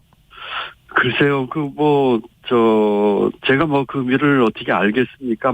좀 특이하게 세 분 다 국회에서 난을 받으시고 저는 이제 그 원내 정당이 아닌 무소속이기 때문에 바깥에 저희 사무실이 있는데 일부러 이렇게 하여튼 윤석열 후보 국회 갔다가 나와서 저한테 들렸다가 또 다시 국회에 가서 줬다고. 그러니까요. 그러시더라고요. 예. 그래서 잘 모르겠습니다. 아직 그 정치 문법에 제가 익숙하지 않아서 그런 프로토콜이 어떤 의미가 있는지. 다만 좀 이례적인 거는. 예. 저는 이제 지금 창당 중에 있는 법적으로 무소속 후보거든요. 그렇죠. 네, 원내 예. 정당이 있는 것도 아니고. 예. 그런데 이렇게 축하난을 보내신 것이 좀 이례적이어서 감사하게 생각을 하고 있고요. 예. 제가 부총리 지명되고 문재인 대통령을 처음 봤습니다. 예. 부총리 되기 전에는 이 대통령을 본 적이 없거든요. 그러셨군요. 네, 예. 전화 통화한 적도 없습니다. 예. 그때에 제가 처음 뵀을 적에 대통령께서 제게 딱 한 가지 주문을 하셨습니다. 예. 우리 경제 패러다임을 바꿔주십시오. 이런 패러다임을 하셨어요. 바꿔주세요. 네. 예. 그건 전적으로 제가 동의하는 말입니다. 그래서 저도 그렇게 하겠습니다 하고 얘기를 했는데 부총리를 이제 1년 6개월 하고 쭉 보니까 사실 경제 패러다임을 바꾸기 위해서는 정치 패러다임부터 바꾸지 않으면 안 되겠다. 맞습니다. 예. 하는 생각을 제가 강하게 하게 됐습니다. 그래서 아마 어저께 이철희 수석 오셨을 때도 예. 제가 그 얘기를 하면서 아마 경제 패러다임을 바꾸기 위해서 우리 경제 틀부터 바꾸자고 하는 제 주장에 대해서 대통령께서도 무언의 동의와 격려를 해준 게 아니냐 이런 얘기를 했습니다. 어쨌든 예. 이렇게 난을 보내주시고 축하해 주시고 격려해 주셔서 감사한 마음이었습니다. 예. 관련해서 조금 더 기재부 예산실장 하셨고 경제부총리를 하셨기 때문에 경제와 네네. 관련한 각종 이제 정책들이 특히 이제 두 고대 정당으로부터 쏟아지고 있는데 민주당은 그렇습니다. 전국민 방역지원금을 내년 예산에 어떻게 반영해 보자. 국민의힘 윤석열 후보는 당선 즉시 50조 원을 코로나 손실보상 자영업자들을 위해서 손실보상에 나서겠다. 네네. 관련해서 어떻게 생각하세요? 지금 앵커께서 말씀하신 것처럼 예. 저는 기재부 예산실장 때부터 해서 10년 넘게 나라 살림을 책임지면 살았습니다. 예. 아마 경제 또 그중에서도 이 정부 재정에 대해서는 제일 전문가 중에 한 사람이라고 할 수 있을 거예요. 예.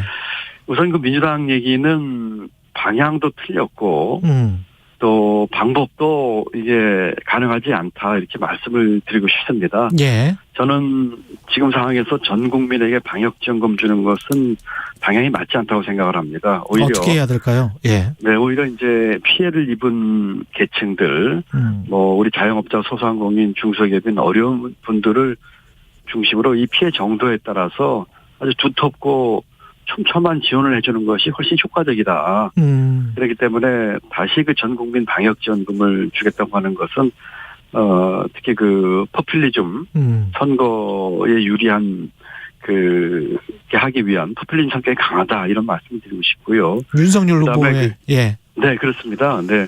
그리고 효과도 그렇게 크지 않고 예. 내수 진작 효과도 극히 제한적일 것이다 생각합니다. 예. 지금 우리 경제에서 내수 진작의 핵심은 코로나 극복입니다. 그렇기 때문에 방역지원금을 전 국민에게 준다고 해서 일정한 소득 이상 분들이 소비로 늘리실 가능성도 낮고요. 예.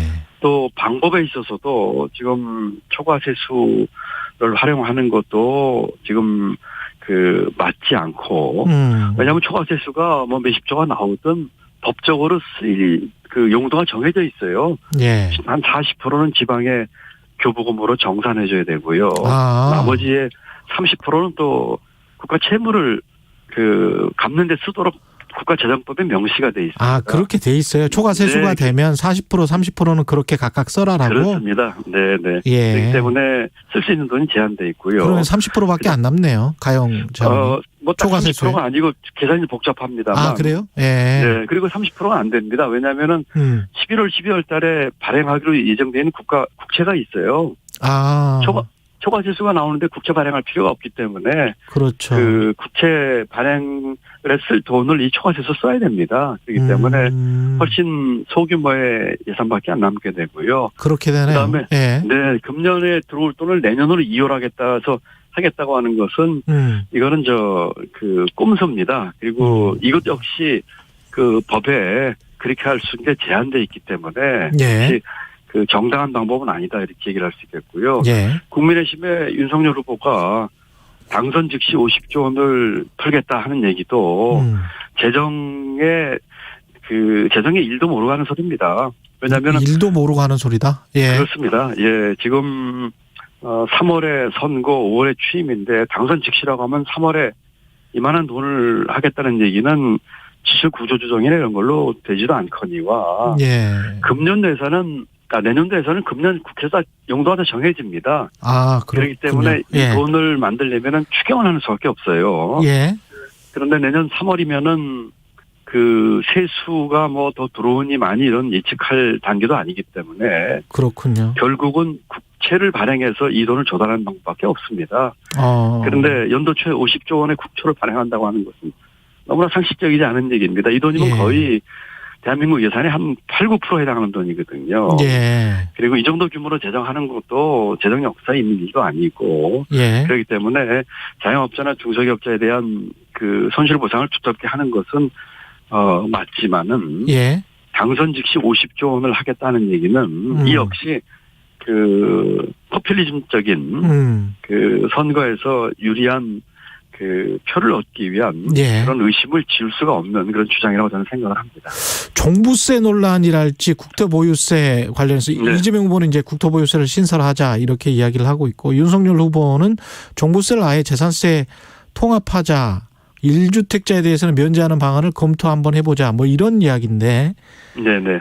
이거는 또 어떻게 생각하시는지 궁금하네요. 아까 이제 말씀드린 것들이 예를 들면 재정 지출을 늘려서 그 포퓰리즘 가겠다는 거거든요. 예.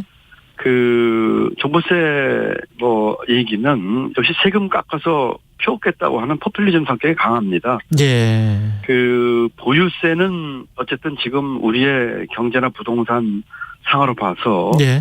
그 올리는 것이 맞습니다. 예. 그 다만 지금 1주택자 부담 완화에 대해서는 조금 고민할 필요가 더 있다고 생각을 하지만은 예. 종부세 자체의 그 대상자가 전체 국민의 1.7%. 2%가 안 예, 됩니다. 2%. 예. 예, 그리고 대부분이 다 다주택자입니다. 그렇죠. 해당되시는 예. 분들이 그렇기 예. 때문에 이 종부세를 포함한 보유세는 그 점진적으로 올리는 것으로 해서 가는 것이 맞다 이렇게 얘기를 보고 생각하고요. 예.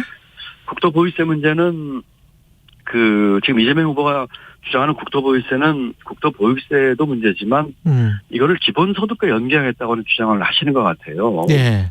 그러면 토지로부터 그 세금을 걷어서 토지 소유자로부터 세금을 걷어서 국민에게 균등하게 나눠준다는 이 발상은 대단히 그 위험한 발상이다. 왜냐하면 기본소득 자체가 이 철학 자체가 예.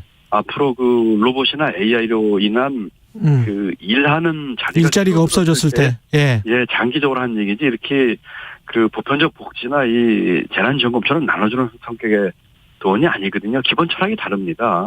그렇기 때문에 그 부분에 대해서 좀 맞지 않다고 보고 예. 아마 이 국토보유세를 하게 되면 이제 땅을 소유한 개인이나 법인에게 소유한 만큼 이제 세금을 부과하겠다는 뜻인데 예. 상당한 조세 저항이 예컨대 투기 목적이 아니고 주거 목적으로 집을 갖고 있는 분들 실수요자들에게 대한 조세 저항이 우려될 것입니다. 다만 그 부동산 불로소득에 대한 문제는 우리가 그 좀 검토할 필요가 있습니다. 지금 예. 대장동 사건부터 포함해서 우리 사회의 기득권 카르텔과 부동산 불로소득이 문제거든요. 네. 그래서 이 부동산 불로소득의 환수 문제에 있어서는 예. 우리가 좀 방법을 좀 찾아야 되겠다. 예. 하는 측면에서는 저도 문제의식을 갖고 있고요. 예. 그리고 또 하나는 국민들 정서가 이제 이재명 후보께서 이제 대장동과 관련돼서 여러 가지 그 지금 의혹과 또는 사실 규명에 대한 욕을 받고 계시거든요. 예. 그래서 이 부동산에 대한 얘기를 이 후보께서 하시는 것에 대해서 국민들이 어떻게 보실지 모르겠습니다. 어쨌든 그 재정 지출을 통해서든 또는 그 세금을 깎아주는 것이 됐든 그 선거 전략이나 이 포퓰리즘 성격의 것에 대해서는 짙은 의심을 가질 수밖에 없지 않느냐 이런 생각을 하면서 좀 조심스러운 생각이 듭니다. 마지막으로 부동산 네네. 가격 지금 많이 높아져서 국민들이 아주 괴로워하고 있지 않습니까? 그렇습니다. 예. 관련한 해법 반복론을 가지고 계신지 궁금하네요. 네, 물론이죠. 예. 제가 부총리로 있으면서도 부동산 대책에 대해서 청와대와 많은 의견 대립이 있었습니다. 예. 그래서 제가 주장했던 내용들이 좀 반영이 많이 됐더라면은 좀 상황이 달라지지 않았겠느냐. 또 제가 재임 중에는 뭐 부동산 가격이 크게 이렇게 오르진 않았으니까 예. 그런 생각을 하는데 일단 공급 측면에서 지금 이번 정부에서 규제 쪽에 너무 천착하다 보니까 공급 측면을 좀 소외한 감이 있어서 공급에서는 싸고 신속하고 지속하게 공급하는 것이 중요합니다. 예. 싸고는 뭐 공공 토지 위에 토지 임대부 분양과 임대주택 짓는 방법을 저는 얘기하고 싶고요. 예. 신속은 굉장히 중요합니다. 지금 다른 후보들이 뭐 100만 원, 250만 원 공급하겠다고 하는데 공급에서의 키는 시차입니다. 예. 그래서 이 시차를 극복할 수 있는 패스트 트랙을 만드는 방법을 제가 주장하고 싶고요. 예.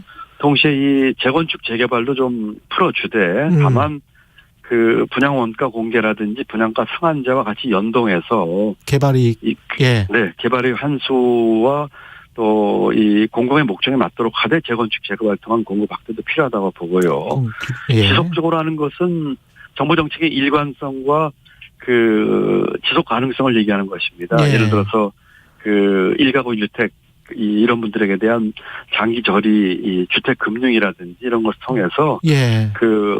공급에서는 싸고 싼 주택을 신속하고 지속하게 하는 네. 방법을 얘기하고 싶고요. 예. 그렇다고 규제 문제에 있어서도 조금 다른 조건이 필요할 것 같습니다. 예. 저는 가구당 소유 주택별로 아주 차별화된 규제, 예를 들어서 무주택자나 1가구 1주택자에게는 이 대출과 이 세금에 있어서 아주 대폭적인 규제를 푸는 방법. 예. 대신에 이제 다주택자에게는 아주 무거운 규제를 해서 집이 매물로 나오게 하는 방법을 주장하고 싶고요. 알겠습니다. 마지막으로 이제 예. 수도권 올인구절권의 국가균형 발전입니다. 이것을 중장기적으로 풀지 않고는 부동산 문제 해결하기 어렵습니다. 알겠습니다. 그래서 이 공급과 규제와 이 수도권 올인구절권은 이 세 박자가 완벽하게 맞물려 돌아가는 방법을 저는 곧 발표를 하도록 하겠습니다. 말씀 감사하고요. 새로운 물결 대선 예비 후보 김동연 전 경제부총리였습니다. 고맙습니다. 네, 감사합니다. 공정, 공익, 그리고 균형. 한 발짝 더 들어간다. 세상에 이익이 되는 방송. 최경영의 최강시사.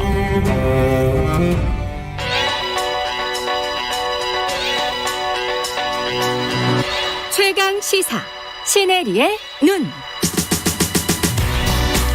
네, 시네리의 눈 뉴스포터 시네리 에디터 나와 계십니다. 안녕하십니까? 네, 안녕하세요. 예, 바이든 대통령과 시진핑 주석이 오늘 첫 정상회담을 갖는데 영상으로 만나군요. 네. 예. 이미 이제 전화 통화는 몇 차례 했고 처음으로 이제 회담을 하는데 원래는 만나려고 했으나 예. 이제 화상으로 좀 바뀐 겁니다. 이제 1시간 후 정도에 시작이 될 예정인데요.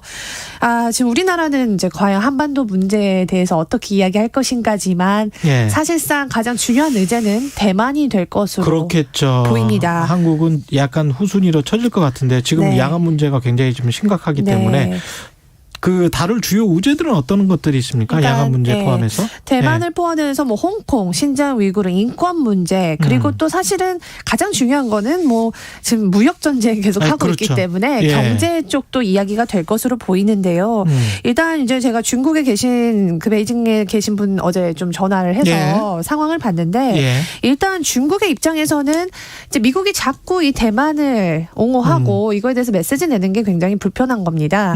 이걸 어떻게든지 좀 완화하고 싶은 것이고 예. 또 미국 입장에서는 이 대만 카드를 버릴 수는 없는 것이죠. 그렇죠. 그렇기 때문에 예. 계속 이 대립을 하고 있고요. 예. 또 어제 중국과 지금 호주가 상당히 좀 대립각을 세우고 있지 않습니까? 그렇죠. 예. 근데 이제 호주에서도 만약 미국이 나선다면 우리도 대만을 도와주겠다 이렇게 발표를 어제 했습니다. 그러니까 이제 중국 입장은 대만은 우리 땅이다 원래부터. 맞습니다. 예, 그래서 이거는 내정이기 때문에 네. 내정에 간섭하지 말아라. 네. 지금 시진핑은 진짜 이 통일 요 하나의 이 목표를 가지고 달려가는 것처럼 보이거든요. 예. 그래서 이 얼마 전에도 말씀드렸지만 물리적 충돌을 감수하고도 한다는 거고 사실 어제 백악관에서 브리핑했을 때 어떤 이야기를 하냐면 이번 회담이 어떤 뭐 공동 성명이나 합의를 이루기보다는 각자의 입장을 좀 재확인하는 자리가 될 것 같고 또 그런 어떤 서로의 경쟁이 너무 극심하게 충돌로 비화되지 않도록 하는 그런 네. 목적의 회담이다라고 하는데요. 예. 사실 오프 더 레코드는 이 대만 관련한 이 무력 충돌을 좀 우려하고 있고 그렇죠. 미국에서도 예. 이거를 좀 중점적으로 이야기할 거다 이런 외신 기사들이 나오고 있습니다. 만약에 중국이 대만을 침범을 하면 그건 또 대만 민주주의에 대한 위협이 될 수 있기 때문에 네. 미국 입장에서는 개입을 안 할 수가 없고. 안 할 수가 없죠. 그래서 예. 중국에서는 또 이런 얘기도 하더라고요. 예. 트럼프보다 더 깐깐한 대상이 바이든이다. 왜냐하면 예. 트럼프는 경제만 어떻게 좀 하면 됐었는데 바이든은 그렇죠. 이제 인권 문제를 짚고 넘어가야 되니까 예. 지금 그런 거고요. 사실 지금 지지율을 보면 바이든이 거의 이 민주당이 40년 만에 최악의 지지율이다. 지금 정권 초기인데 40% 이하? 네, 거의 38%까지 떨어졌다라는 보도까지 와. 나오고요. 예. 오늘도 뭐 브레이킹 뉴스 보니까 41% 이렇게 나오는데 예. 지금 민주당에서 굉장히 좀 그 쓴 목소리가 나오는 게 일단 중국 관련해서 제대로 이 어떤 대응을 못 하고 있고 사실 바이든한테는 좀 기대감이 있었습니다. 시진핑을 개인적으로 가장 많이 만나본 그렇죠. 어떻게 보면 중국 전문가 아니었습니까? 그렇죠. 근데 40년 외교통이고. 맞아요. 예. 근데 대중 정책이 제대로 나오지 않고 있고 먹히지 않는다는 점. 예. 그리고 지금 가장 중요한 거는 미국의 경제입니다. 이 주식 시장은 굉장히 좋아 보이고 예. 좋고 정말 잘 오르고 있지만 인플레이션 때문에 굉장히 우려가 되고 있고요. 예. 이 모든 게 지금 중국으로 비롯한 뭐 공급망 이런 문제지 않습니까?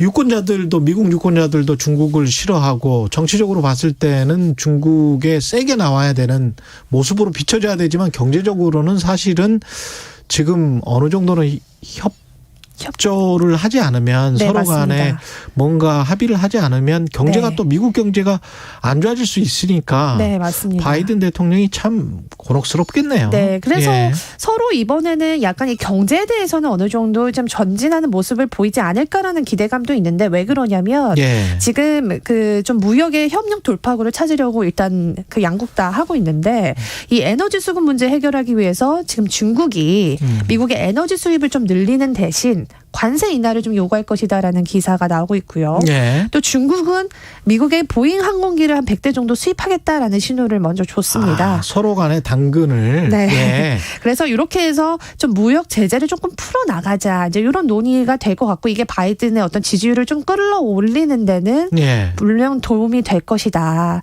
하지만 이 대만 문제는 정말 이게 좀 확실하게 매듭을 지어야 된다.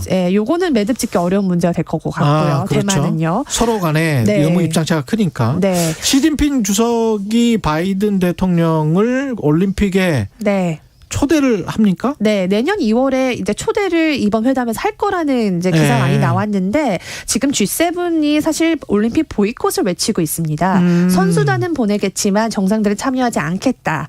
지금 이런 상황에서 사실 바이든이 선뜻 초청에 응하기는 좀 어려울 것 G7이 같습니다. 그렇게 하는 이유는 뭐예요? 대만 인권이죠. 문제 때문에? 네, 인권 문제가 가장 크고요. 그런 문제들이 있었습니다. 그래서 북핵 이슈는 너무 안타깝게도 아직까지 외신에서도 그렇게 다뤄질지 그렇죠. 의문이라고 하는데요. 몇 시간 동안 지금 화상 통화를 한다는 거잖아요. 네, 그렇죠. 네. 네. 한번 터놓고 이야기를 해보겠다는 거든요. 맞습니다. 합의문은 나올 것 같지는 않고. 나올 것 같지는 않고 그냥 예. 서로의 입장 정도 좀 확인을 할 것 같고요. 예. 뭐 어떤 협력이나 이런 거보다는 어떻게 보면 좀 격해지는 그런 토론이 또 나오지 않을까 예상됩니다. 우리 생활에 유용하게 쓰이지만 폐기물을 남기는 방사선. 누군가 해야 하지만 아무나 할 수 없는 일. 방사성 폐기물 관리. 더 세심한 관리로 아이도 환경도 안전하게. 방사성 폐기물은 관리가 중요합니다. 방사성 폐기물을 안전하게 관리하는 한국원자력환경공단. 잠시 후 8시 반부터 일부 지역국에서는 해당 지역 방송을 보내드립니다. 그대가 돌아서면 두 눈이 마주칠까 심장이 바운스 바운스 두근데 여러분의 심장이 바운스 될 만한 경제 정보만 전해드립니다. 안 들으면 손해, 들으면 진짜 유익. 홍사원의 경제쇼 오후 4시 5분입니다.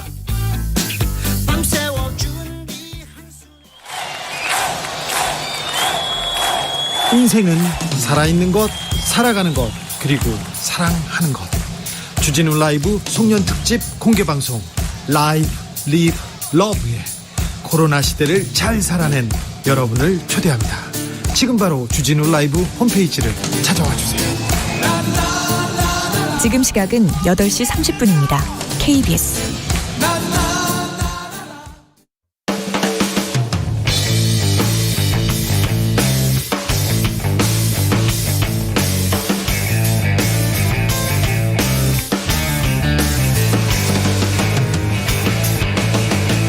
최경영의 최강 시사. 최경영의 최강 시사. 진실 탐사 K.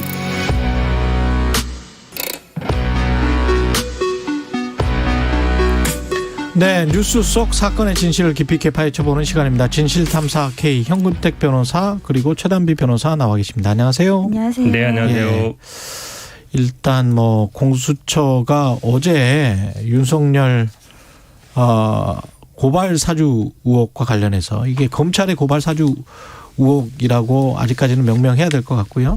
예, 대검을 압수수색했네요.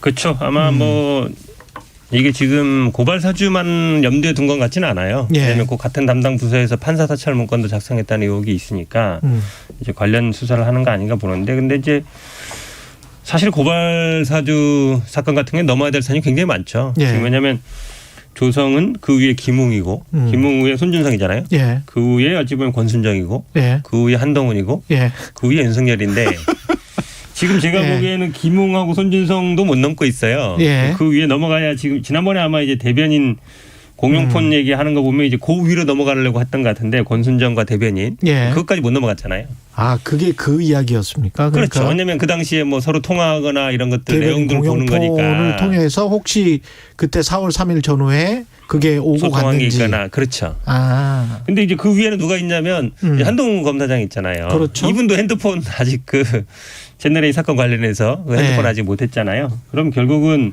압수는 했는데 그걸 풀지를 그렇죠. 못하고 못 있는 풀었죠. 거죠? 그러니까 네. 다 이제 위로 5명이 있는 건데 검사 출신으로는 예. 뭐 이분들이 철벽 방어를 하고 있는 게 아닌가 생각이 들고, 아마 뭐 따로 압수수색을 한 이유는 뭐 그 전에 이게 9월달에도 한번 했었거든요. 예. 근데 뭐 보통은 아시다시피 컴퓨터 그 고발장이 나와야 되는 거잖아요. 근데 고발장을 아직 못 찾았다는 얘기 한마디로 얘기하면 고발장 초안을 못 찾았다. 그렇죠. 예. 그러니까 이제 그 검찰청 내에서 했으면은 검찰청 컴퓨터라는 거 들고 가지 못하니까 뭐 포렌식 하면 나오겠지만 뭐 밖에서 했으면 안 나올 수 있는 거고요. 또 개인 노트북으로 할 수도 있는 거거든요. 예. 그다음에 그 당시에 전해준 거를 만약에 뭐 핸드폰으로 했으면 또 못 나오는 거고, 제가 보기에는 아마 이 고발 사주 건으로 뭐 밝히기는 쉽지 않은 상황 아닌가 보는데, 아마 그러다 보니까 이제 공수처에서 예. 제가 계속 얘기해도 돼요? 너무 길어지는 것 같아요. 아, 말씀하십시오. 네. 말씀하시고 또 길게 말씀하시면 되니까. 예. 이 지난번에 이제 그 예. 징계 판결에서 이제 판사 사찰 부분이 예, 어쨌든 부당하다, 그리고 직무법이 벗어난다, 그런 판결이 있었잖아요. 그러다 보니까 아마 공수처가 이 부분에 대해서 아마 좀 수사를 하려는 것 같아요. 왜냐하면 이게 판사 사찰 문건. 그렇죠. 왜냐하면 예. 이게 당시에 이제 그 윤석열 총장이 지시했다는 건 나왔고, 근데 이게 이제 통상적인 공판 업무라 그랬는데 네. 이거를 다른 부서에도 줬단 말이에요. 반부패부나 아니면은 뭐 공공수사부대에 줬단 말이죠. 예. 그러니까 작성하라고 지시하고 그다음에 요거를 딴 부서도 줘라라고 얘기한 것도 나온 얘기예요. 그리고 그 징계 판결에서도 이거는 직무범위 아니다라고 판결을 했기 때문에 예. 아마 이제 이 부분에 대해서도 아마 수사하고 있는 게 아닌가. 법적으로 문제가 될 수 있는 게 아닌가, 그러면서 수사를 하고 있다. 최단비 변호사님. 네.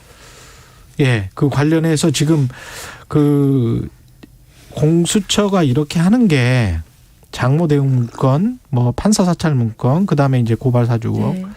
우리가 보통 이제 깊이 있는 취재고 수사고 사실 한쪽을 깊게 파면 뭐가 나오면 네. 한쪽을 깊게 파게 되거든요. 네. 그러면 그게 이제 유죄 가능성이랄지 네. 혐의가 점점 지쳐진다는 네. 이야기고 네. 넓게 펼쳐버리면 중간에 가다가 넓게 펼쳐버리면 한쪽이 잘 안 되고 있다는 이야기거든요. 대개는. 네. 이게 그런 것 같은데 제가 지금 보니까 사실 언론들도 그렇게 보고 있죠. 예. 왜냐하면 이번에 이 어제 했던 이 대검찰청 추가 압수수색도 현 변호사님 말씀하셨지만 이게 고발 사주와 관련된 것뿐만이 아니라 판사 사찰 관련 문건이랑 관련된 압수수색이라 보고 있어요. 예. 그게 고발 사주와 관련돼서는 이미 압수수색을 한 두세 차례 했습니다. 이번이 4번째라고 알고 있는데 그럼에도 불구하고 지금 고발장을 누가 작성했는지 또 이제 성검사와 공모했다라고 지금 이제 공수처에서 보고 있는 그 대검찰청 간부가 누군지도 아직 특정이 안 됐어요. 그러니까 예. 이제 공수처에서는 이 판사 사찰 관련된 문건도 관련자들이 다 비슷하기 때문에 뭐 같은 사건이다 이렇게 보고 있지만 사실은 또 어떻게 보면은 나오는 게 없으니까 다른 사건으로 이제 확대되고 있는 것이 아니냐 이러한 얘기들도 나오고 있고요. 취재가 아마추어들이 취재할 때 보통 이렇게 넓게 펼치거든요. 네. 이게 약간 좀 그런 냄새가 지금 나요. 이게 지금 몇 개월 지났는데 다시 판사 사찰 문건, 장모 문건 이렇게 간다는 게 그리고 이 판사 사찰 문건이 현 변호사님 설명을 해주셨지만 예. 이게 공수처가 다시 이것을 시작을 하겠다라는 게 예. 이제 저번에 윤석열 후보의 징계 취소해달라는 거에서 이제 윤 후보가 졌잖아요. 그러니까 결국은 이게 유죄 혐의가 있는 게 아니냐라고 다시 시작을 한 건데 이게 좀 다른 게 검찰에서는 무혐의로 결론이 났거든요. 검찰은 그 당시에 직권남용 권리행사 방해죄예요. 그러니까 직권남용이 아니다였고 예. 법원은 이 이후에서 그 범위를 좀 더 벗어난 부당함이 있다라고 판시는 했지만 그 당시가 이게 징계가 괜찮냐 아니냐예요. 예. 그러니까 이게 유죄냐 아니냐의 판단이 아니란 말이에요. 그러니까는 징계 처분을 취소하는 것에서 패했다는 그것에 대한 이유를 가지고 이미 검찰에서 무혐의를 한 것을 공수처가 다시 수사를 재개한다는 것도 사실은 좀 근거가 좀 그렇게 공색하다? 있지는 않거든요. 예. 그래서 말씀하신 것처럼 추가적으로 이제 뭐 장모 문건이라든지 판사 사찰 문건이 만약에 고발 사주가 잘 되고 있는데 이렇게 넓어지면 그러면 새로운 어떤 혐의를 추가 입건이다. 받나 보다 하겠는데 예. 고발 사주도 아직 제대로 안 되고 있는데 또 새로 하니까 이게 증거가 없으니까 새로운 그러니까 관련된 사건들로 증거를 얻으려는 것이 아니냐 이러한 이제 좀 눈초리를 받고 있는 상황입니다. 조금 첨언하면요, 이게 아마 검찰에서 무혐의했으니까 문제 없다는 얘기는 사실은 뭐 검찰에서 이거를 수사하기 바라는 것 자체가 오히려 제가 보기에 이상한 거고 예. 공수처의 존재 이유가 검찰이 이런 문제들을 이제 극복하기 위한 거였던 말씀드리고요. 저도 뭐 고발 사주의 속은 아마 그 철벽 방어하고 있는 손준성, 김웅이 있는 한은 뭐 제가 보기에 수사 쉽지 않다고 보고요. 예. 판사 사찰은 말씀처럼 이제 재판부에서 판 게 있었는데 저는 요 안명숙 수사방해 부분도 좀 문제가 될 거라고 봐요. 왜 그러냐면 이 부분에 대해서는 사실 한동수 감찰부장 같은 경우에는 어쨌든 감찰은 독립성이 있어요. 기본적으로 한번 하게 되면 그거에 대해서 외부에서 뭐 개입을 못 하는데 예. 그게 가장 좋은 방법이 이제 배당을 바꿔버리는 거거든요. 사람을 바꿔버리는 게 아니라 이거를 감찰을 하고 있는데 인권부에다 배당을 해버렸잖아요. 예. 쉽게 얘기하면 근데 인권부 그로 배당한 다음에 됐느냐 안 됐거든요. 한마디로 얘기하면. 그러면 혐의가 뭐가 되는 겁니까? 직권남용이 되는 거예요? 약간 그럴 부분이 있죠. 왜냐하면 예. 배당 권한이라는 거는 그 검찰총장의 권한은 맞아요. 하지만 그걸 적절하게 사용했느냐 문제가 되는 거죠. 예. 그다음에 이문정 감찰검사도 이걸 수사하려고 했는데 못했다. 왜냐하면 이 두 분 같은 경우에는 검찰 내부에 있으면서 근데 진술을 하고 있어요. 손준성이나 김웅하고 좀 다르죠.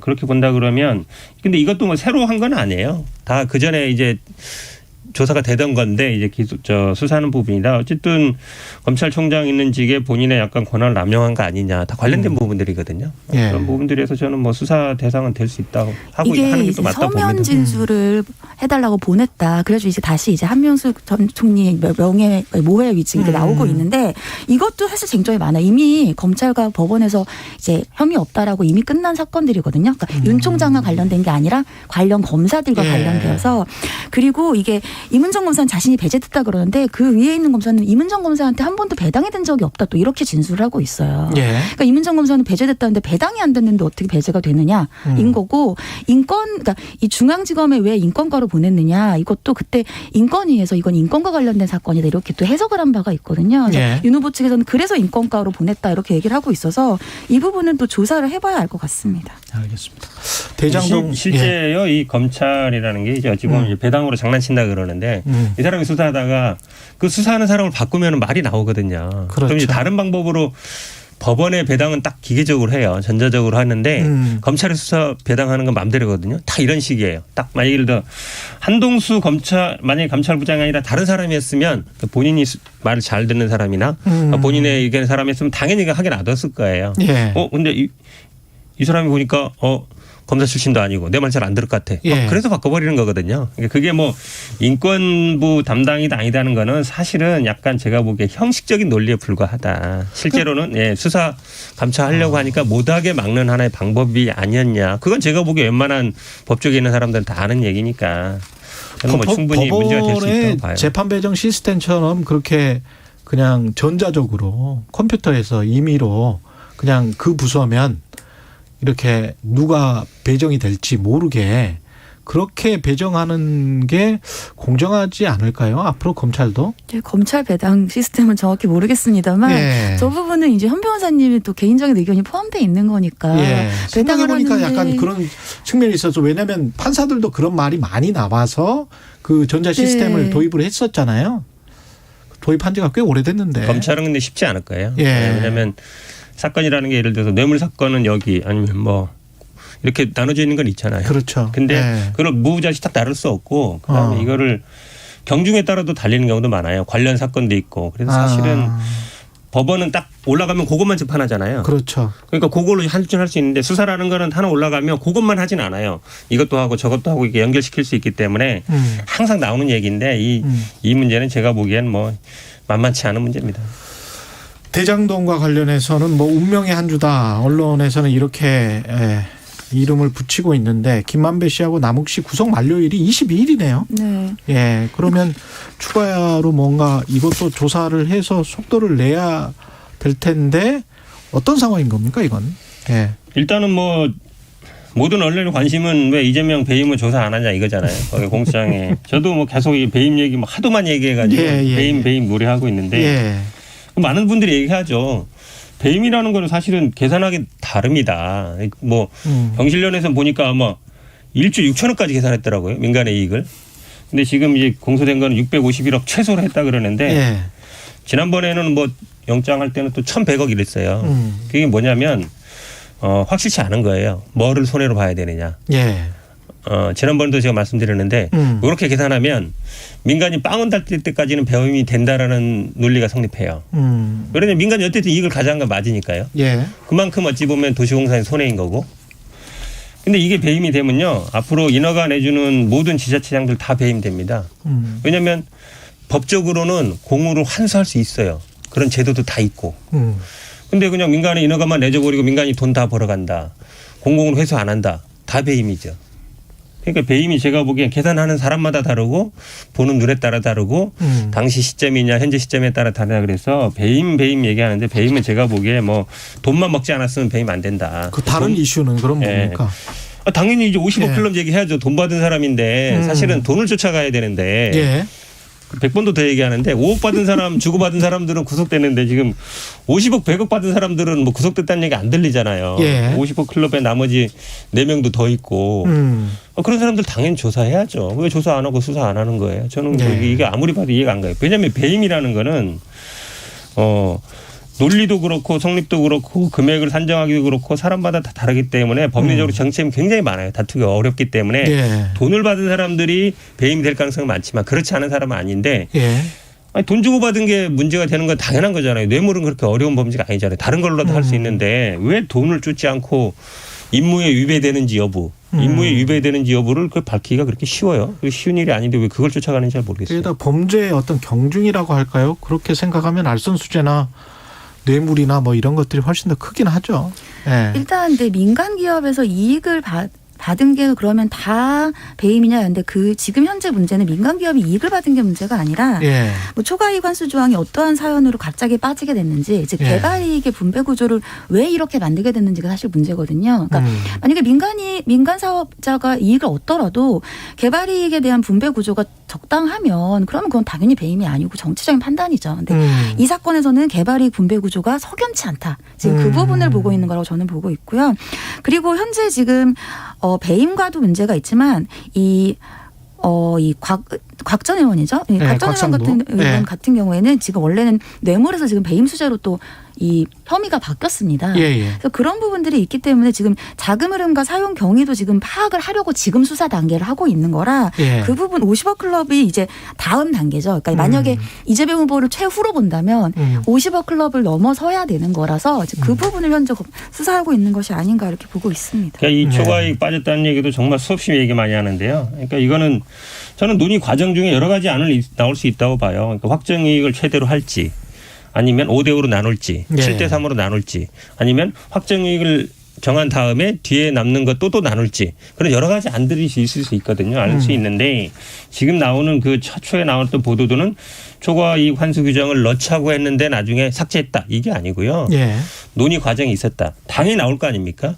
확정이익으로 가져갈지 5대5로 할지 아니면 초과이익을 나눌지 말지. 초과이익 나눈다 그러면 당연히 손해도 나누자는 얘기가 있어야 되는 것이고 그 얘기를 하는 거기 때문에 저는 말씀처럼 예를 들어서 이거를 당연히 공모지침에도 넣었다가 나중에 뺀 게 아니에요. 공모지침 자체 이런 게 없었거든요. 이거를 자꾸 배임이라고 얘기하는 거는 저는 그냥 희망사항이다. 이게 어제 이재명 후보가 화천대유 관련 비리나 윤석열 일가의 비리에 대한 검찰의 수사가 미진하다는 생각을 떨쳐버리기 어렵다. 이거는 확대해라, 수사를 확대해라 이 이야기입니까? 그렇죠. 지금 얘기하면 말씀드린 것처럼 당연히 처음에 돈을 쫓아가야 돼요. 그럼 지금 제가 아까 말씀드린 50억 클럽이나 이런 사람들은 나간 돈인데 그다음에 중요한 게 뭐예요? 들어온 돈이잖아요. 그럼 제일 들어온 돈 우리가 아는 거는 저축은행 1,800억 그중에 부산저축은행 1,100억이잖아요. 그게 처음에 시드머니고 그다음에는 PF 들어온 게 6천억, 7천억이라는 게 있는 게 아닙니까? 거기에 결국 박상도 의원이 이게 빠개지려고 할 때 다시 만들어준 거 아니냐. 하나은행 컨소시엄에서 그 돈이 있는 것이고 그다음에 SK 관련 그룹에서 400억이나 들어왔다는 얘기 있잖아요. 결국은 들어온 돈을 어떻게 들어왔는지 나간 돈도 말씀하신 것처럼 정당하게 나간 거 말고 부당하게 나간 돈들이 있는지 아니면 정당을 가장한 퇴직금이든 아니면 고금료를 가장한 뭔가 대가성이 있는지 그걸 보는 게 우선이에요. 기본적으로 이거는 돈 벌기 위한 사업이었고 그럼 당연히 돈을 들여와야 되는 거고 그다음에 그 돈을 가지고 어떻게 써야 되는 거잖아요. 그 돈의 흐름을 쫓아가야 되는데 제가 보기에는 말만 쫓아갔다. 처음에 이 녹취록 나오니까 그것만 쫓아가다 보니까 뇌물액수도 계속 달라지고 현금 수표 왔다 갔다 하고 있는 거거든요. 그래서 수사의 기본이 돈을 쫓아가라. 근데 돈을 지금 들어온 돈도 제대로 안 쫓았고 나간 돈도 제대로 안 쫓았고 있어서 최단비 변호사. 마지막으로. 좀 부산저축은행에 대한 얘기를 하고 싶은데 저는 부산저축은행을 이재명 후보가 계속 얘기하는 건 전 좀 억진 것 같아요. 왜냐하면 부산저축은행은 억지다. 이미 2011년도에 수사 다 했고요. 그 당시에 80여 명 처벌도 했고요. 관련자 조사 다 했습니다. 저축은행이 그 당시에 문제가 안 됐다라고 한 게 이 저축은행 자체가 투자하는 게 법 위반이에요. 근데 그때 봤을 때 그렇게 조사를 했는데 결국 수사 결과는 그냥 단순 대출로 나왔기 때문에 그 당시에 수사를 그러니까 혐의가 없다라고 나온 거지 이걸 그때 수사를 안 했다. 그래서 결국 이것이 대장동의 무슨 원인이 됐다 이렇게 얘기하는 것은 저는 자신에게 쏟아지고 있는 의혹을 다른 데로 전환시키고자 하는 것 같은데 그 전환이 쉽지 않을 것 같습니다. 쉽지만 결국 2015년에 수원지검에서 수사해가지고 그 사람도 구속시켰어요. 근데 5년 전에 수사할 때는 봐줬죠. 박영수 특검과 관련되니까. 그래서 문제인 거죠. 계속되네요. 오늘 말씀 감사하고요. 지금까지 진실탐사 K 현근택 변호사 최단비 변호사였습니다. 고맙습니다. 감사합니다. 네, 고맙습니다. KBS 1라디오 최경영의 최강시사 듣고 계신 지금 시간은 8시 48분으로 향하고 있습니다. 이 시각 교통 상황입니다. 강변북로 구리방향으로 여전히 행주대교에서 한강대교 쪽으로 정체인데요. 사고 여파로 소요 시간은 조금 더 늘었습니다. 한강대교 조금 지난 곳에서 사고가 있었고요. 행주대교에서 한강대교까지 50분 넘게 걸립니다. 올림픽대로 하남방향으로 행주대교에서 가양대교까지는 고장난 차 여파로 막히고요. 이후로는 반포대교에서 영동대교까지 정체고 수도권 제일순환고속도로 구리에서 판교 방향으로 구리에서 서안암까지 16km간 정체고 주의하시고요. 광암터널 부근 1차로에서는 사고 나서 주의하셔야겠습니다. KBS 교통정보센터에서 이승미였습니다.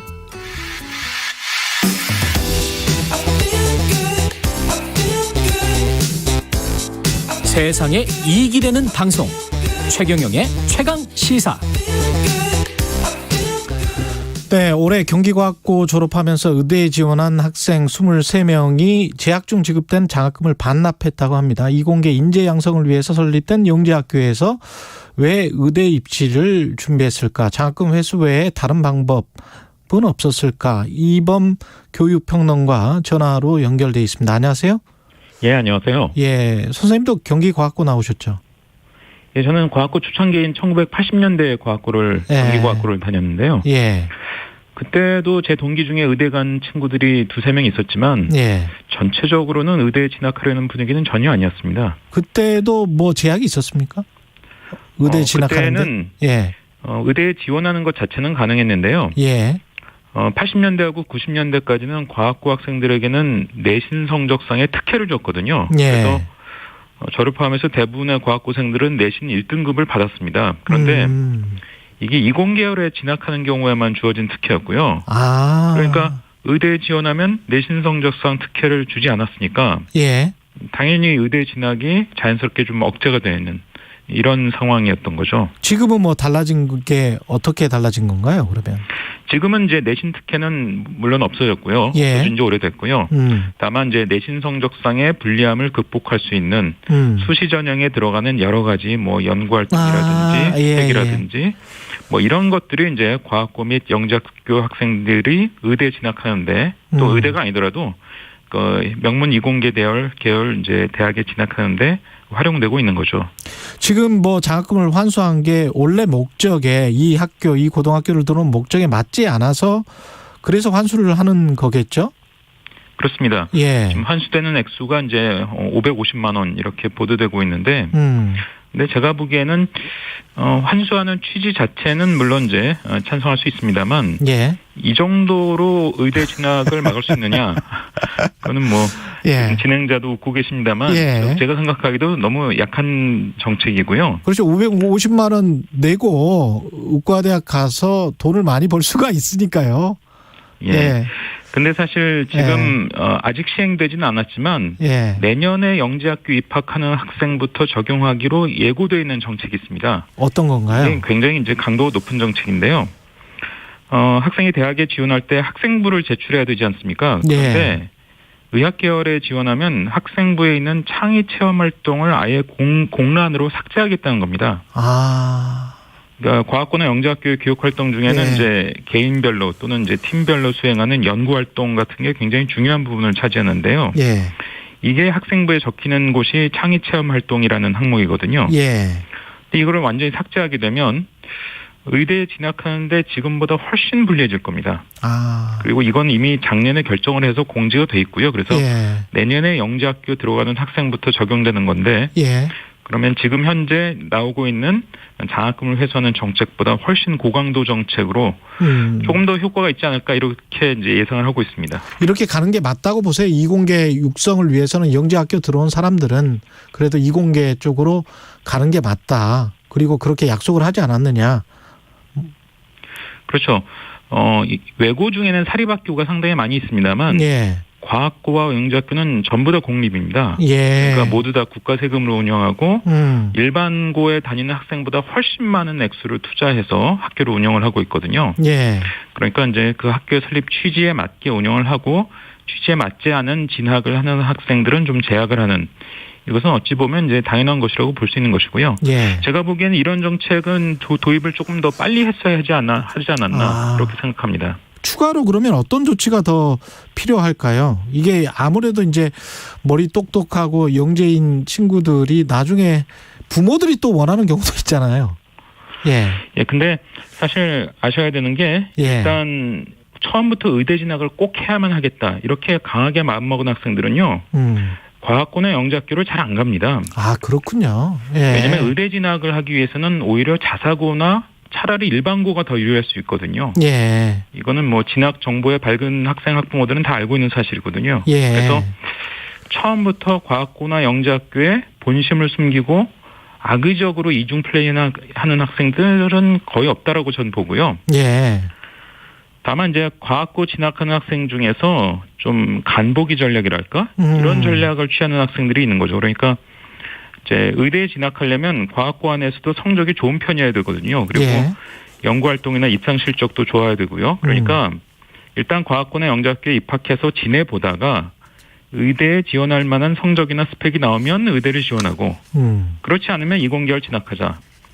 이런 식으로 이제 간보기 전략을 가진 학생들은 좀 있는 것 같습니다. 예. 이래서 이제 꾸준히 의학 계열로 진학하는 학생들이 나오고 있는 거죠. 예.